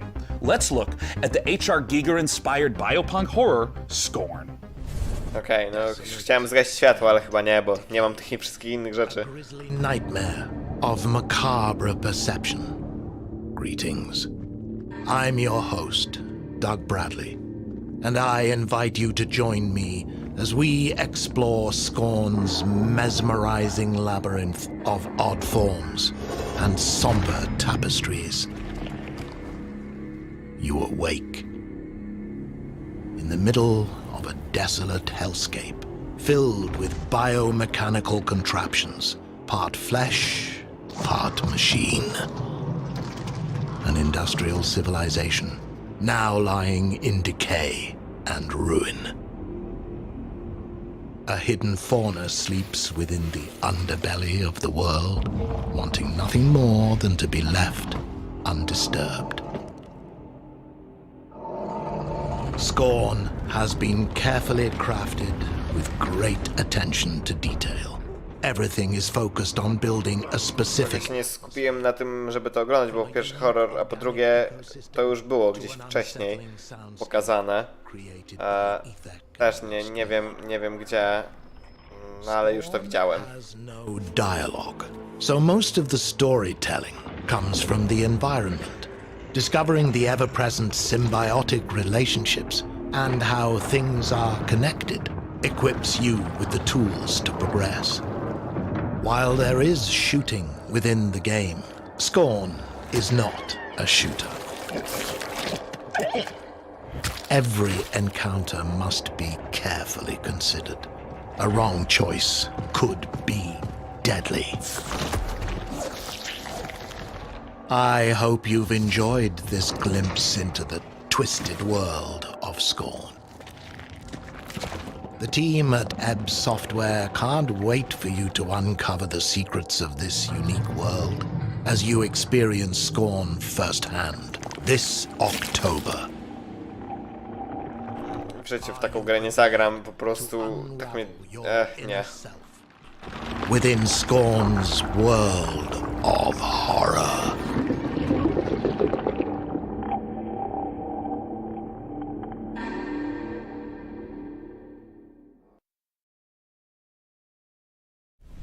Now, while I've been delightedly playing Dune Spice Wars, harvesting melange, and trying to figure out how to pronounce it doesn't matter. I'm equally ready to turn hordes of Tyranids into a Jackson Pollock painting in Warhammer 40k Space Marine 2. In this brutal third-person shooter... To też chyba już było gdzieś wcześniej pokazane. Coś było na pewno wcześniej na SGF-ie z Warhammera 40 000. Nie wiem co, być może to. Take us further inside the grimdark, I am joined by Tim Willits and Oliver Hollis, the creative director, on Warhammer 40k Space Marine 2. First of all, thank you so much for joining us. Yes, thank you. Thanks for having us. Good to be here. Now, Tim, I want to start with you. You previously worked at id Software on Doom. How would you say the Space Marine compares to Doom Guy? That is a good question. I bet many people did not know that the original Doom Guy was actually a Space Marine, inspired by an even older Space Marine, which is the Warhammer 40,000 Space Marine. So, you know, it's really exciting for me to work on Space Marine 2, you know, because it's a great franchise, and I know that it's inspired so many other video games throughout the last 25, 30 years. Oh, absolutely. And there's so much lore to sift through. And I think this brings us to talk a little bit about the new Space Marine that you're going to get to play, a Primaris Space Marine. Oliver, talk to us a little bit about Captain Titus and what makes this class of Space Marine different from the others in the universe. So the Space Marine is a brainchild of the Emperor, the kind of leader of this of humanity in the grimdark future. He saw the dangers that the universe presented, and he created a super soldier from his own DNA. And each of these different factions, these different chapters, have different genetic traits of the Emperor. But what makes the Primaris different is that a guy named Belisarius Cawl, the Emperor's kind of chief scientist, went back, did some digging in the old data, and found a way to enhance the qualities that a Space Marine has by installing new devices, new kind of bio implants in their body. So now these guys are 2.5 meter tall monsters capable of destroying anything in their path. It's reminding me of the 1,000 times I have rewatched the Astartes animation. That's amazing. It's so exciting. It's so exciting that we now get to be in that position to play that kind of character. And in the trailer, we saw a lot of Tyranids. Are they the main enemy that you're going to be against? And if so, what makes them such a compelling foe? In this particular game, the Tyranids are the main focus, and what makes them compelling is that they are extragalactic locust-like creatures. They've come in from goodness knows where, they spread like wildfire, they devour everything in their path, and they leave nothing in their wake. So one of the great things about the Tyranids is they come in the thousands, and our proprietary engine, the Saber Swarm engine, can deliver these epic battles. Now we will have thousands of Tyranids, and you will rip and tear through them all. I mean, that is so thrilling, because this is the sort of thing that older games couldn't even hope to do. And you're talking a little bit about combat. I know that some of the previous entries were more melee focused. What's the combat like in Space Marine 2? So the combat in Space Marine 2 is a mix of in-your-face melee combat along with some really cool over-the-top weapons. So we looked at the original Space Marine game where it had a lot of this push-forward combat, which has inspired many other video games, but that never stop, never take cover combat is integral to Space Marine 2, along with these really cool, powerful weapons. So you're either tearing up enemies in front of you, or you're blowing them away from the back of the battlefield. It's the best of both worlds. I mean, that sounds so terrific. And I mean, I know you guys are huge fans of the 40K lore, so I'm curious about, in working on this project, what's been the most fun seeing come together? I mean, what's Saber Interactive focusing on right now? Right at the beginning of the project, Tim and I went to the Warhammer Museum, which was an incredible experience. And you go around all these cabinets where these incredible miniatures that have been painted by these masters are arranged in these dioramas. You find yourself kind of crouching down and looking into the ranks of Space Marines that are facing Tyranids or Orcs or whatever. And something that Tim and I said at that moment was, we need to make this come alive. Mm-hmm. I don't want to look at this, I want to be inside this. I want to be gunning down Tyranids by the thousands. And so seeing that actually happen and come alive has been thrilling. Am I going to feel like the characters in the Astartes animation? Because if so, then I'm buying the game immediately. Even more so, when you're wielding one of those massive weapons and you're faced with 1,000 Tyranids who all want to eat you alive, and you're just letting rip and you can see shell casings bursting out of these massive weapons one after another. The sound, the gameplay, the way it feels is all designed to make you feel like the most powerful warrior in the universe. Well, perfect. That answers everything. Thank you so much, Tim and Oliver from Saber. Gdyby mi się nie podobał świat Warhammera, no i to się nie zmieni. PC, PS5, Xbox Series X and S soon. Now next, we have a few more surprises for you up the sleeves of our proverbial power armor. First, Replicant D6's homage to the golden days, or should I say, golden eyes of 90s console shooters, and an atmospheric sci-fi adventure on the Red Planet from Frontier Developments and Kyoken Interactive. Let's take a look.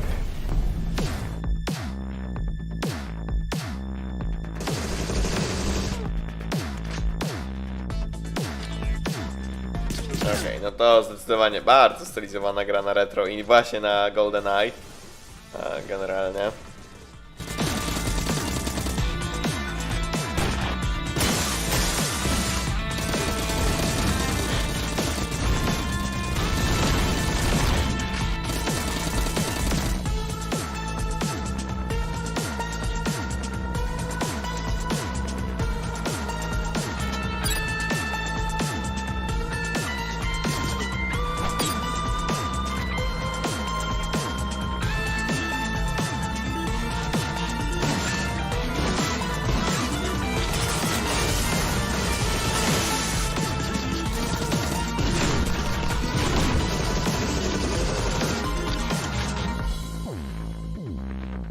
Agent 64, szkoda, że nie 69. Śmieszne.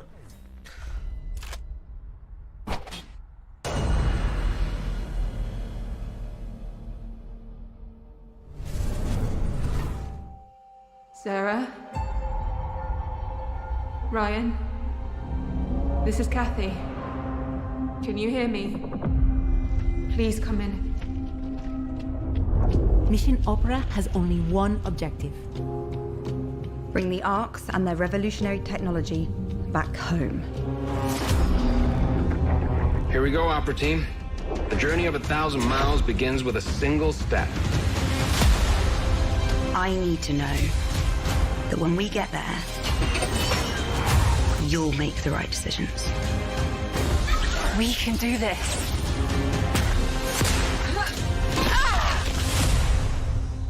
What do you expect to find on Mars? Ej, fajnie to wygląda, aż sobie zapiszę. Deliver us to Mars. Deliver us Mars po prostu, nie to the Mars, ok?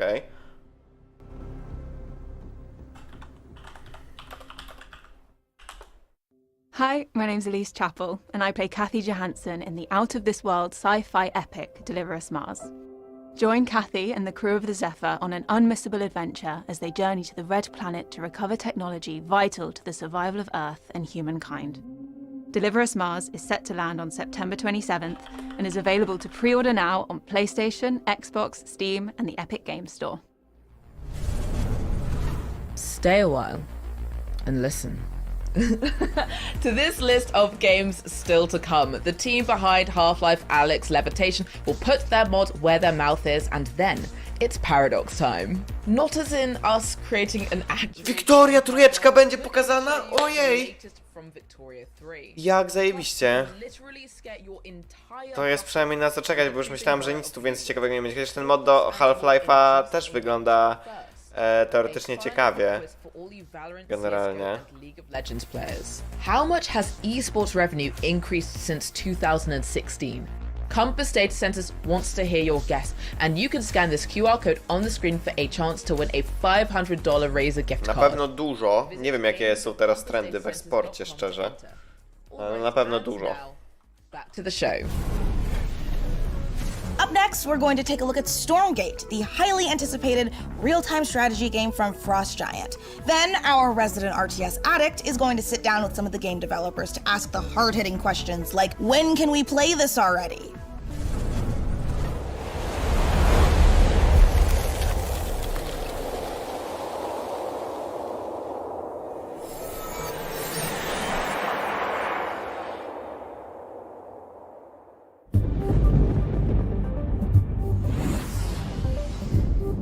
Two years ago, our team assembled with a shared vision to build a brand new real-time strategy game. Together, we've been fortunate to work on some of the greatest RTS games of all time, and now we have a chance to do it again by creating the next evolution of that legacy. Today, we are so excited to share a first glimpse of Stormgate, an exclusive sneak peek into the universe and game that we've been creating for you. Stormgate takes place in an all-new post-apocalyptic setting where science fiction and fantasy collide. Our story begins hundreds of years in Earth's future, following the near extinction of humanity. This great calamity was caused by the Infernal Host, a playable alien race of demonic invaders that are hell-bent on claiming this planet as their own. With our story, we are creating an ever-expanding game universe, told through an ongoing series of campaign missions that you can play solo. A dobra, to też było pokazane na tym Summer Game Festie chyba. Kojarzę po trailerze. O, właśnie to. Of other surprises. In addition to campaign missions, we're building a world-class competitive experience with grassroots and professional tournaments accessible from directly within the game. There will be different leagues suitable for all levels of experience. In our new 3-player co-op versus AI mode, you'll level up your heroes, collect rewards, and customize your forces to open up new styles of gameplay and long-term variety. Stormgate will be free to play, but not pay to win, and there will be no NFTs. Fajnie, że coś już się stało, że nie mamy mikropłatności i nie, znaczy mamy, chyba pewnie będą mikropłatności, tylko że nie będzie pay to win. I nie mamy NFT i to jest plus. Znaczy to jest plus i dobrze się tym chwalą. To know that I'm a huge fan of real-time strategy games. StarCraft is my favorite game. I played it for 25 years. I still play it, and that's why I am so thrilled today to be talking to Frost Giant Studios. They're a group of amazing developers who have worked on literally my favorite games of all time. And we're here to talk about their brand new, free-to-play, real-time strategy game set in a post-apocalyptic Earth. It's Stormgate. And here to talk about it is the CEO and production director at Frost Giant, Tim Morton. Thanks for joining us, Tim. Thank you so much for having me here. I want to know about the world. I want to know about the game. Tell us, what is Stormgate? All right, this is our first game as a new studio.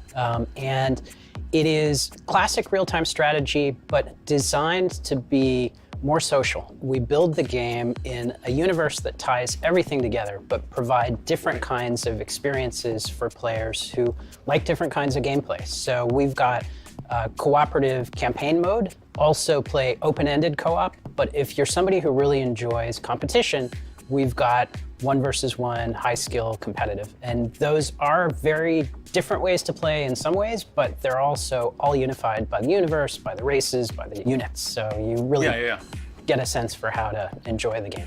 And I'm curious a little bit about that core gameplay, because obviously in all these modes you're going to be collecting money, building bases, building units, and so on.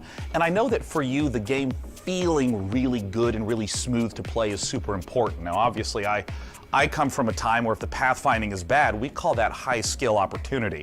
But I mean, how do you think about getting the controls, the motions, just the feel of the game to feel good in 2022?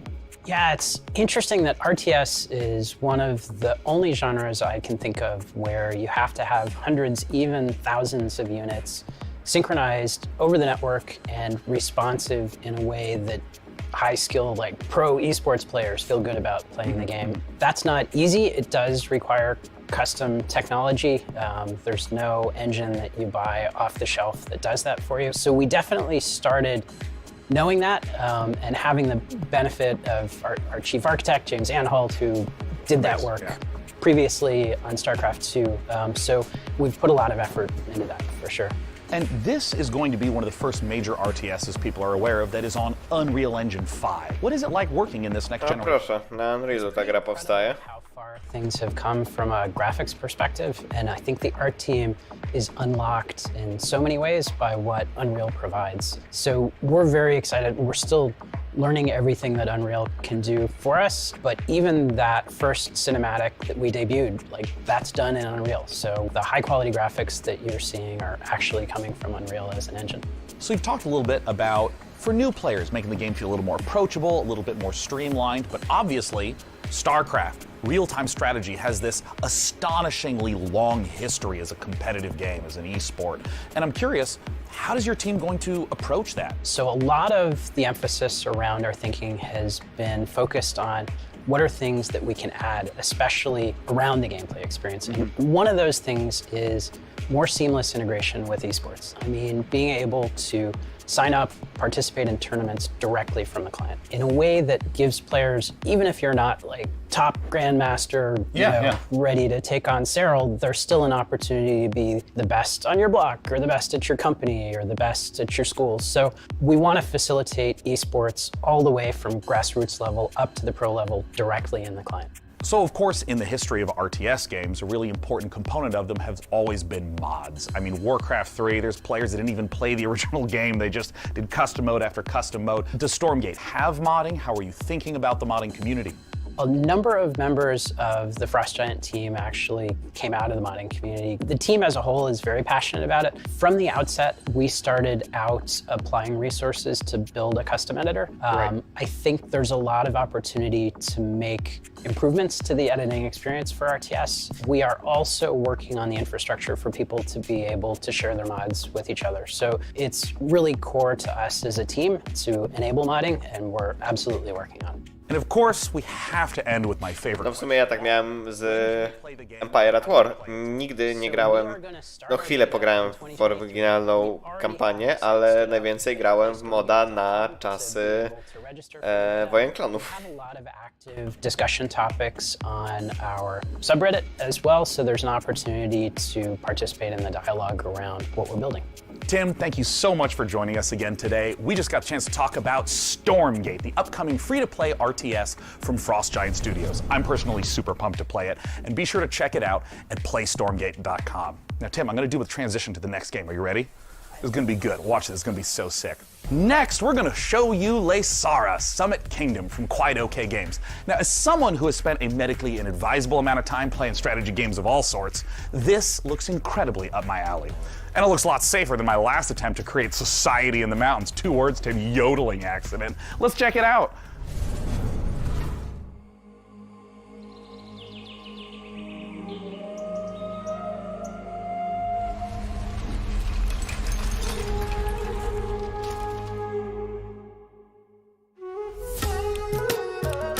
Okej, no to jakiś city builder. chyba trochę fantastyczny.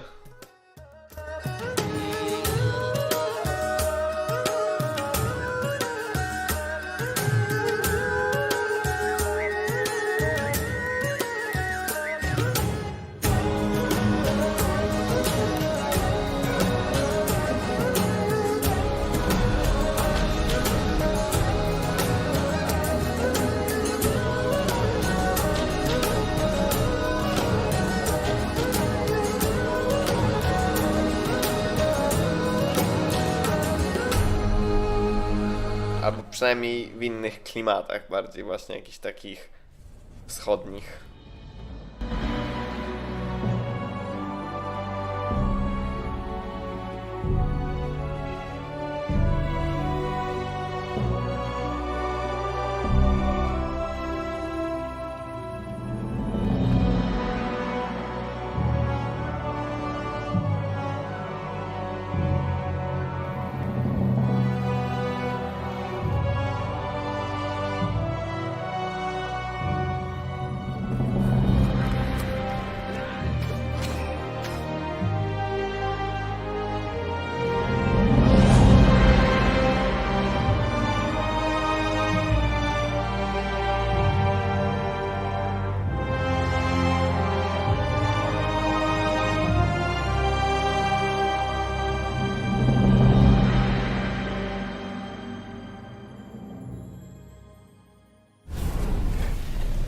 That was Frozen Flame, an open-world survival RPG from Dreamside Interactive, where you'll embark on a fantasy adventure in a world reshaped by a magical calamity. A cursed land full of environmental hazards and massive monsters doesn't sound like the kind of place you'd want to build a cozy home with your friends, but instead you'll be raising fortresses and trying to tame the world, eventually growing tough enough to tackle the citadel that looms over everything and break the curse. Or you'll end up in the belly of a monster. Still kind of cozy. The demo for Frozen Flame was released just before the show, so you can jump in or grab some co-op buddies and see how long you can survive for right now. And keep an eye out for the early access launch later this year. Okej, pora na jakąś nową world premierę. Ja pozwolicie, że na chwilę wstanę, otworzę okno, bo się gorąco tutaj zrobiło.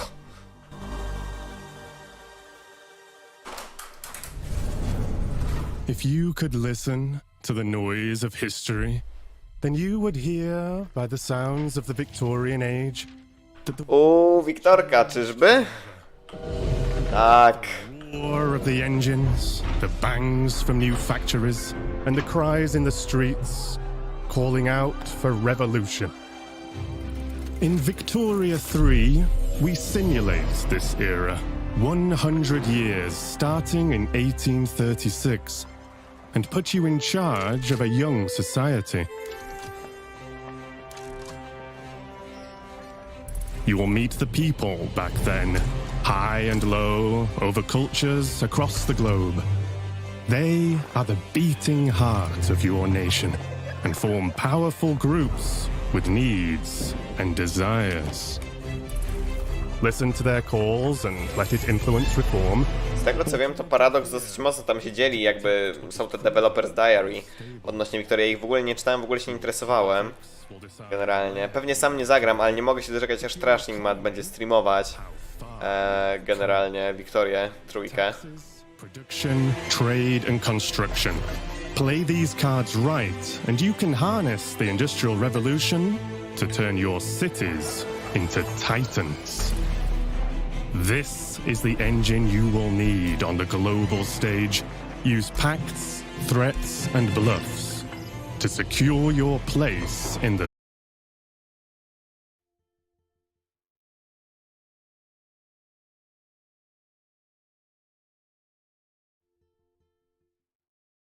Okej, moi drodzy, powinniśmy być z powrotem. Otóż wywaliło mi blue screena. Także tego. Fajnie. Już widzę, że dużo nie pokazali z tej Wiktorki. Bo tak naprawdę zaraz to się kończy. Także wróćmy z tą małą przerwą na crash całego komputera. To turn your cities into titans. This is the engine you will need on the global stage. Use pacts, threats and bluffs to secure your place in the sun. Anything done by war can be achieved with diplomacy. But you can decide when push comes to shove. Here you write the stories, and over time, the history of your world will be carved into the map. What will your society be like? What is the sound that will echo over continents and be heard over the noise of time as you create your grand tomorrow? No spoko, tak nie pokazali za dużo gameplayu niestety, ale przynajmniej potwierdzenie, że w tym roku wychodzi Victoria 3. Ja wiem, czy to był jakiś taki mocny gameplay debut. No niby w sumie tak, no pokazali te UI i tak dalej. To let you know, you can wish us Victoria 3 by visiting the PC Gaming Show event page on Steam, where you'll be able to find every game featured in today's show. Type pcgamer.com/wishlist into your browser to be taken straight there. And now on with the show. Oczywiście, jako że nie jesteśmy na żywo, to jak będzie jakiś trailer, który mi się w ogóle nie spodoba i to zapewne będzie już ten, to sobie przewiniemy go, żeby być bardziej na żywo. Tutaj akurat muza jest dobra, ale gra nie, także przewinę chyba po prostu. Want to let you know that yes, we're still working on a top-down shooter. Yes, we're still working on a Fallout-style RPG, my dream game. And yes, we're still working on a car combat game. But we're not ready to talk about those games just yet. What I want to talk about is Gloomwood. Now, 2 years ago, y'all straight up forgot to show the Gloomwood trailer. Last year, you bumped me so Gabe Newell could talk about a bunch of demos or some shit. This year, PC Gamer, you promised we would get to show Gloomwood, so I don't want to hear any bullshit. If you're on a Steam Deck ad right now or some shit, I'm gonna... Steam Deck. Powerful, portable, PC gaming. PC Gamer, you see this puppy? I will drown this puppy. I will, if you don't let us show Gloomwood, I am going to drown this adorable... I would never do that. Hi, I love you. So yeah, we good? No. Can we show Gloomwood? Are you sure? Well, all right. It's about time. No to ciekawe, co to będzie za gra, skoro takie jej wprowadzenie zrobili.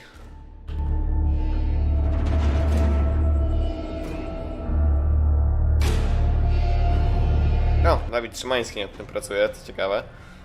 Jakiś Polak albo ktoś z polskimi korzeniami. Hello, Doctor. I had hoped for us to meet at my estate. No matter. I can guarantee your safe arrival. I promise few others here can... No nie wygląda to zbyt ciekawe, także jeszcze trochę przeskipujemy. From medieval mayhem to an adorable animal fight club. And our first rule, we absolutely plan to talk about it.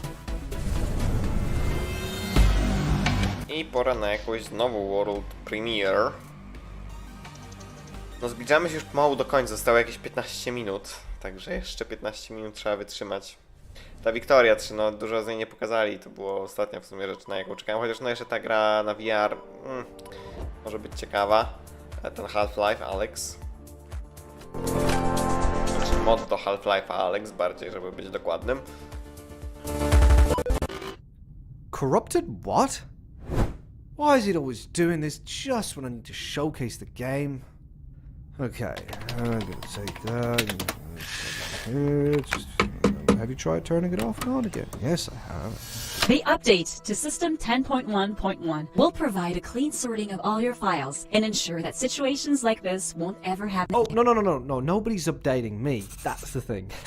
Nope, haha, thank you, but we'll pass. Okay, so I do have a backup of the trailer.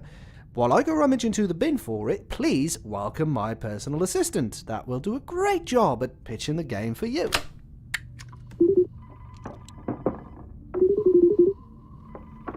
Talk about how cool I am in the story and how funny and witty. You know, just talk about me.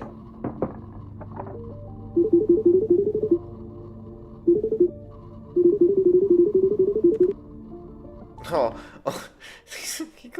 historia o systemie operacyjnym, który nie chce się zupdate'ować. Nieźle. Ladies and gentlemen, the trailer.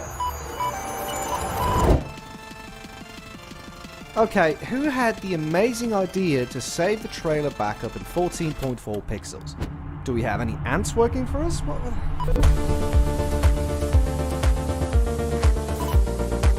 Backfire wall, okej. Ciekaw, no nie wiem co to będzie gameplayowo, także tak... The survival of thy noble family. Dobra, też mi się nie bardzo podoba, zróbmy już to na żywo. Tutaj też niestety nie przeszło do czegoś fajnego. O, czy to są kucyki pony? Tylko jakieś takie bardziej mroczne? Nie do końca to chyba kucyki pony, ale coś na tą modłę.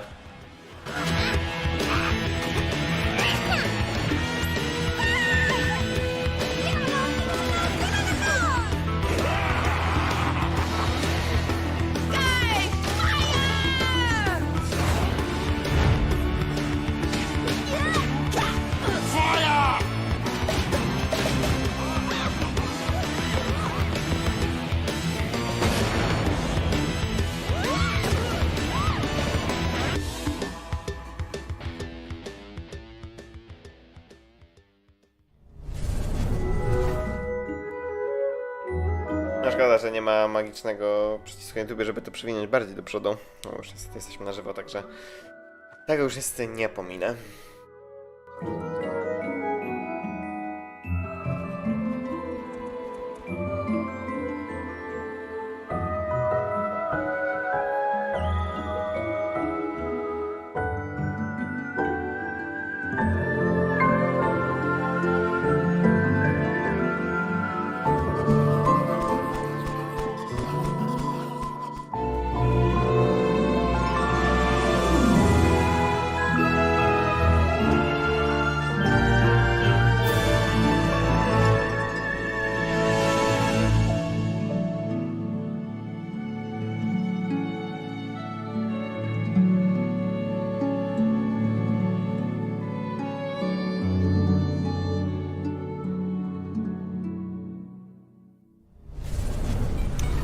That was the latest DLC for Core Keeper, the sandbox survival sim from Fireshine Games and Pugstorm. The Sunken Sea Biome update is available on June 15th for all Core Keeper players. Now we have even more twists and turns and trailers, so press enter to continue. Did you press it? I'm gonna go ahead and assume you pressed it. No, but seriously, press it.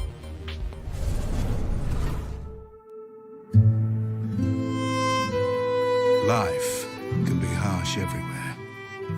But in the old world, there was no hope of it ever improving.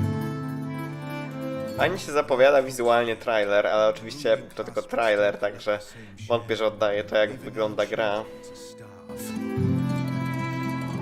And if we had any coin to our name, the taxman would appear, demanding it for the crown. The nobles hid behind the safety of their walls and did nothing when raiders pillaged the outskirts of the city. And so, some of us decided that it was time to leave. That we'd rather take our chances in the wilderness, seeking the promise of a new land, than starve to death. No teraz to bardzo zalatuje Banished, ale ty masz to jakieś Banished. Czy jest Banished 2? No to pewnie będzie coś w stylu Banished. Offers us the hope of a new start, as the masters of our own destiny.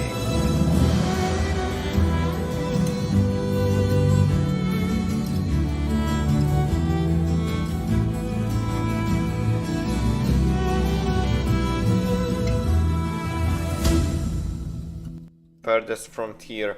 No, bardzo zalatuje Banished, także...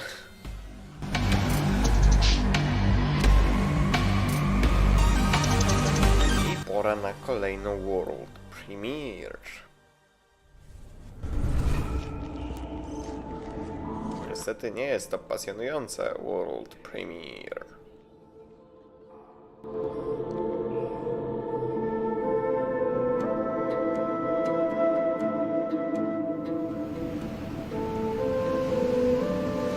what is below is destined to be understood. Our life depends on the whims of the weather. Our life is tied to this earth. The water we harvest, the plants we grow, the air we filter. Any waste would be fatal to our survival. We must learn to live in harmony with this world. For too long, we have wandered without purpose. From now on, our city will be a source of hope.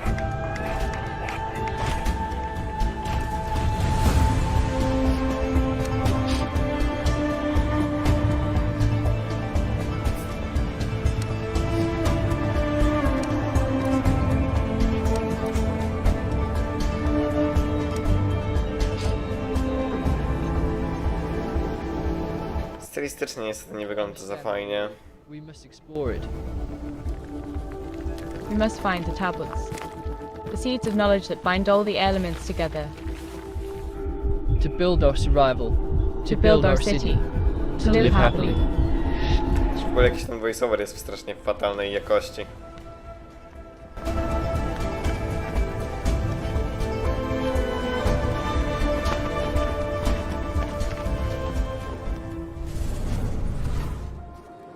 Welcome to Icarus, Prospector.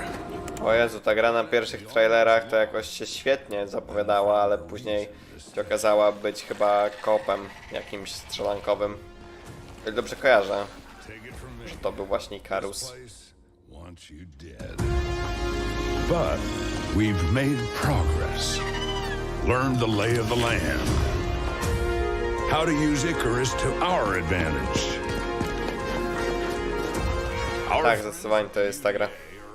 Up a slice, a whole new terrain. If you learn, build, and survive, maybe, just maybe, there's a future here.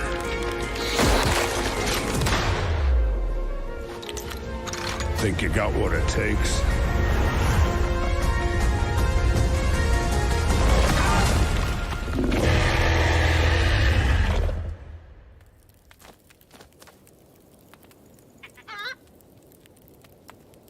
No i po prostu to jakieś dodatkowe nowe mapy jako DLC.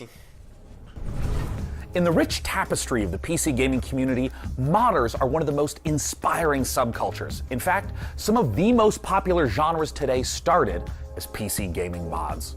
Right now, modders Sean FMP1 Snelling and Corey Latto are making something incredibly special in the form of an ambitious mod for Half-Life Alyx. It's called Levitation. It's an original 4 to 5 hour campaign that builds on Valve's original VR game, Half-Life Alyx. With Alyx searching for a pair of rebels gone rogue, they've discovered a strange floating building in Sector X and decided to investigate it, against orders, obviously, and now it's your turn. Let's go back to the world of Gordon, G-Man, and Alyx with this exclusive gameplay footage. No dobra, to podejrzewam będzie jedna z ostatnich rzeczy, bo zostało nam już jakieś 8 minut. No i że to jest mod, to... Wow. I że jest tutaj, na tej konferencji.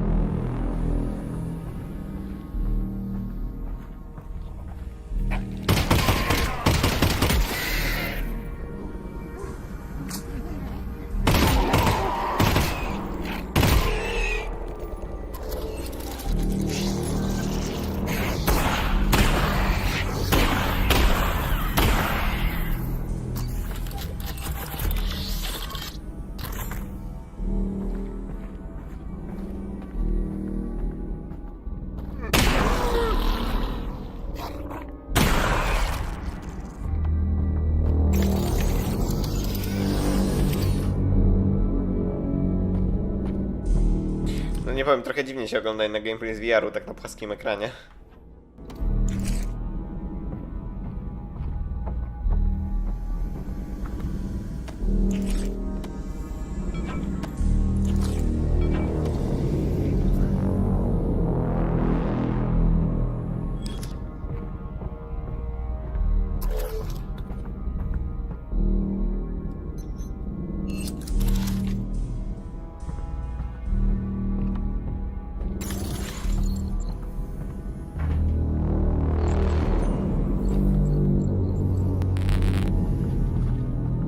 Alex, I'm detecting an incredibly large energy signature up ahead.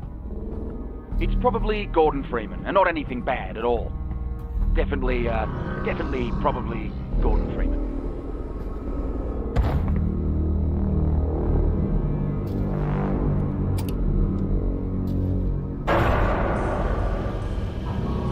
Okay, so the plan is to get to that control room and get Gordon. Oh boy.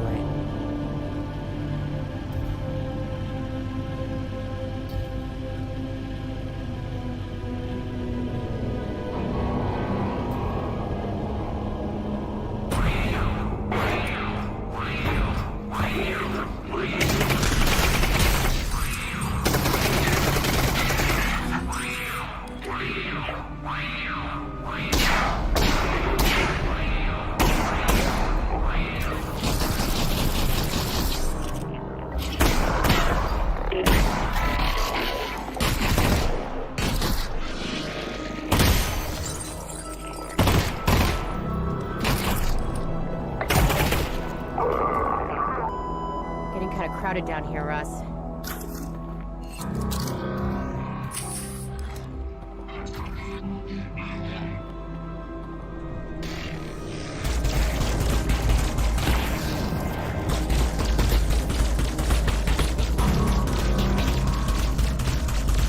Najgorzej w takiej grze, przynajmniej tak myślę, z tego jakie mam doświadczenie w graniu w VR-ze, to przede wszystkim kurde to poruszanie się. No to jakoś na gameplay było wyreżyserowane, ale tak normalnie no to trochę ciężko jest się tak poruszać sprawnie.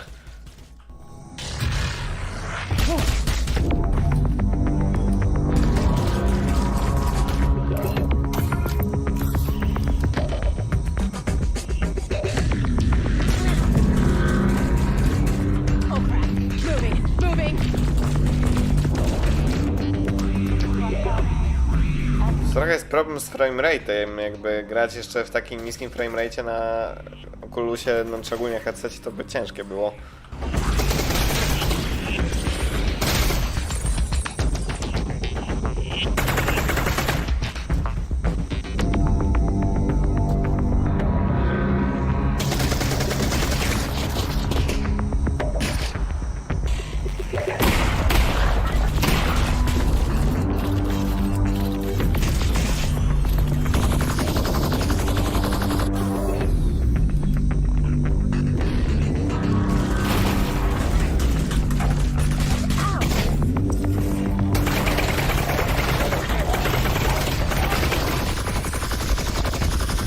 Nice, nie ma to jak schowanie się w kiblu.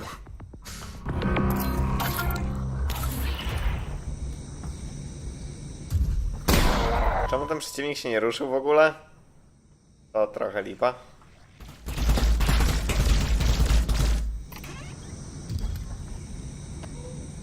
O, świetny schowek.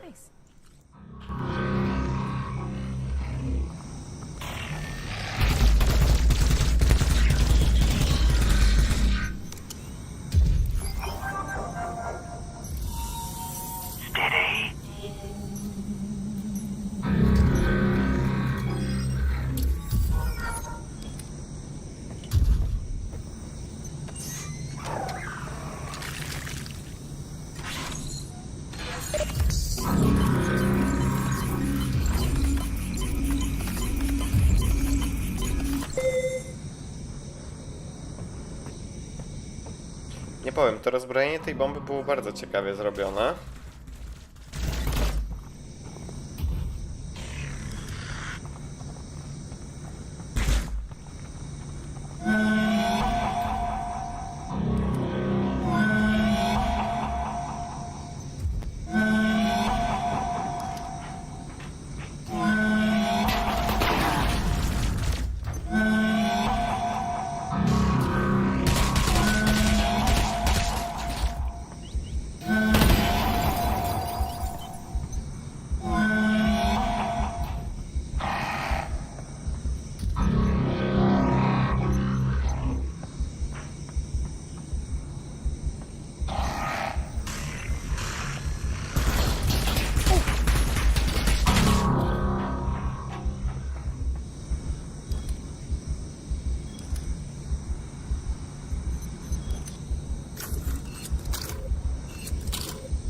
cells left.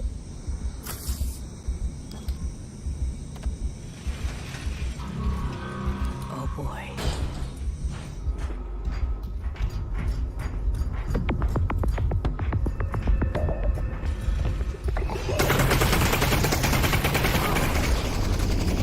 No jeżeli to jest mod, to trzeba przyznać, że jest na bardzo wysokim poziomie. 2 osoby to robiły.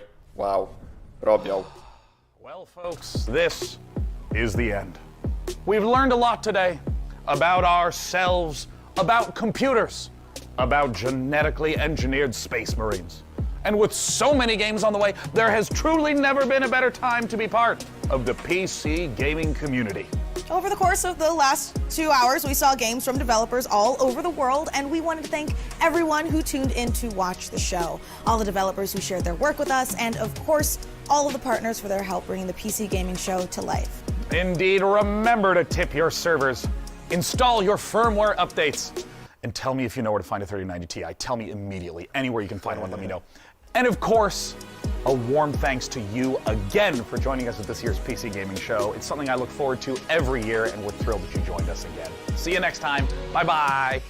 No, zdecydowanie 2 godziny to jest zdecydowanie za długo na takie show, bo tak się wymęczyłem, już mi się tak ta końcówka nie podobała. O, bloopersy? It's the live show before the pre-recorded show. Go to the start. Make sure you're staying hydrated. Replenish your potions and let's do it again. This is the first time. But before I spiral further into my concerns, here's even more. All right, one more time. You just saw Demon School from Welsh developer. You want perfect? Watch this. So now they're all rested up. Let's enjoy a slice of that cyberpunk life. We skipped the whole line. We accidentally the whole line. We have come to the end of our show at long last. With so many, I saw my spit fly out. And I hope I didn't get you, man. Oh, good. And also I ate a Snickers, so I want to make sure there's no just chocolate in my teeth.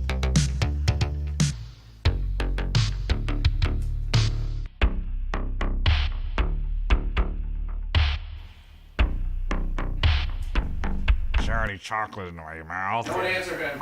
The 5.5 gigahertz Core i9 12900KS with a 32 gigabyte of DDR. I was doing so well. Ah, God. Fajnie, że rzucili te bloopersy na koniec. Share with you, which would only mean one thing. It's countdown time. There's a LaCroix burp. It's very close to the surface. It's not a heart attack, it's just a burp. All right, I'm going to do the take. It's gonna happen, maybe. I can do this, I can do this, I can do this, I can do this. Get ready to overclock your eyeballs because this next trailer is coming in hotter than my computer with more than 3 Chrome tabs open. If your gaming chair came with a seatbelt, then strap in because this next trailer goes from 0 to 100 real quick. And I just got off the phone with my doctor and he was like, exclusive gameplay levels are critically low. And I want to fix that like immediately. I had no idea where we were going. It's the first time I'd seen any of those words, but I just kept pushing it. There's no break. I just kept going. I was like, this is the most... This read is insane. I was like... Cry. Jezus Maria. Bloopersy są świetne.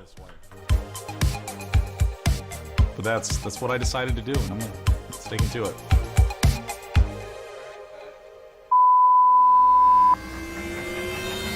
No dobra, i to już jest chyba oficjalny koniec. Jak mówiłem, za długo, ale bloopersy były spoko. Także cóż, na tym praktycznie kończymy Summer Game Fest. Dzisiaj też nie było za fajnie. Nadal Tribeca Games Festival był najlepszy. Tak naprawdę. Zapraszam jeszcze na ostatnią konferencję, nie to, bo to właśnie było na 14 czerwca na powtórkę, tak jakby Xboxa i Bethesdy. Nie spodziewałbym się tam fajerwerków, bo główna konferencja nie miała fajerwerków. Ale no obejrzę, no bo już trzeba, jak już obiecałem, to zrobię, plus no to już tak jest ostatni pokaz, tak więc no.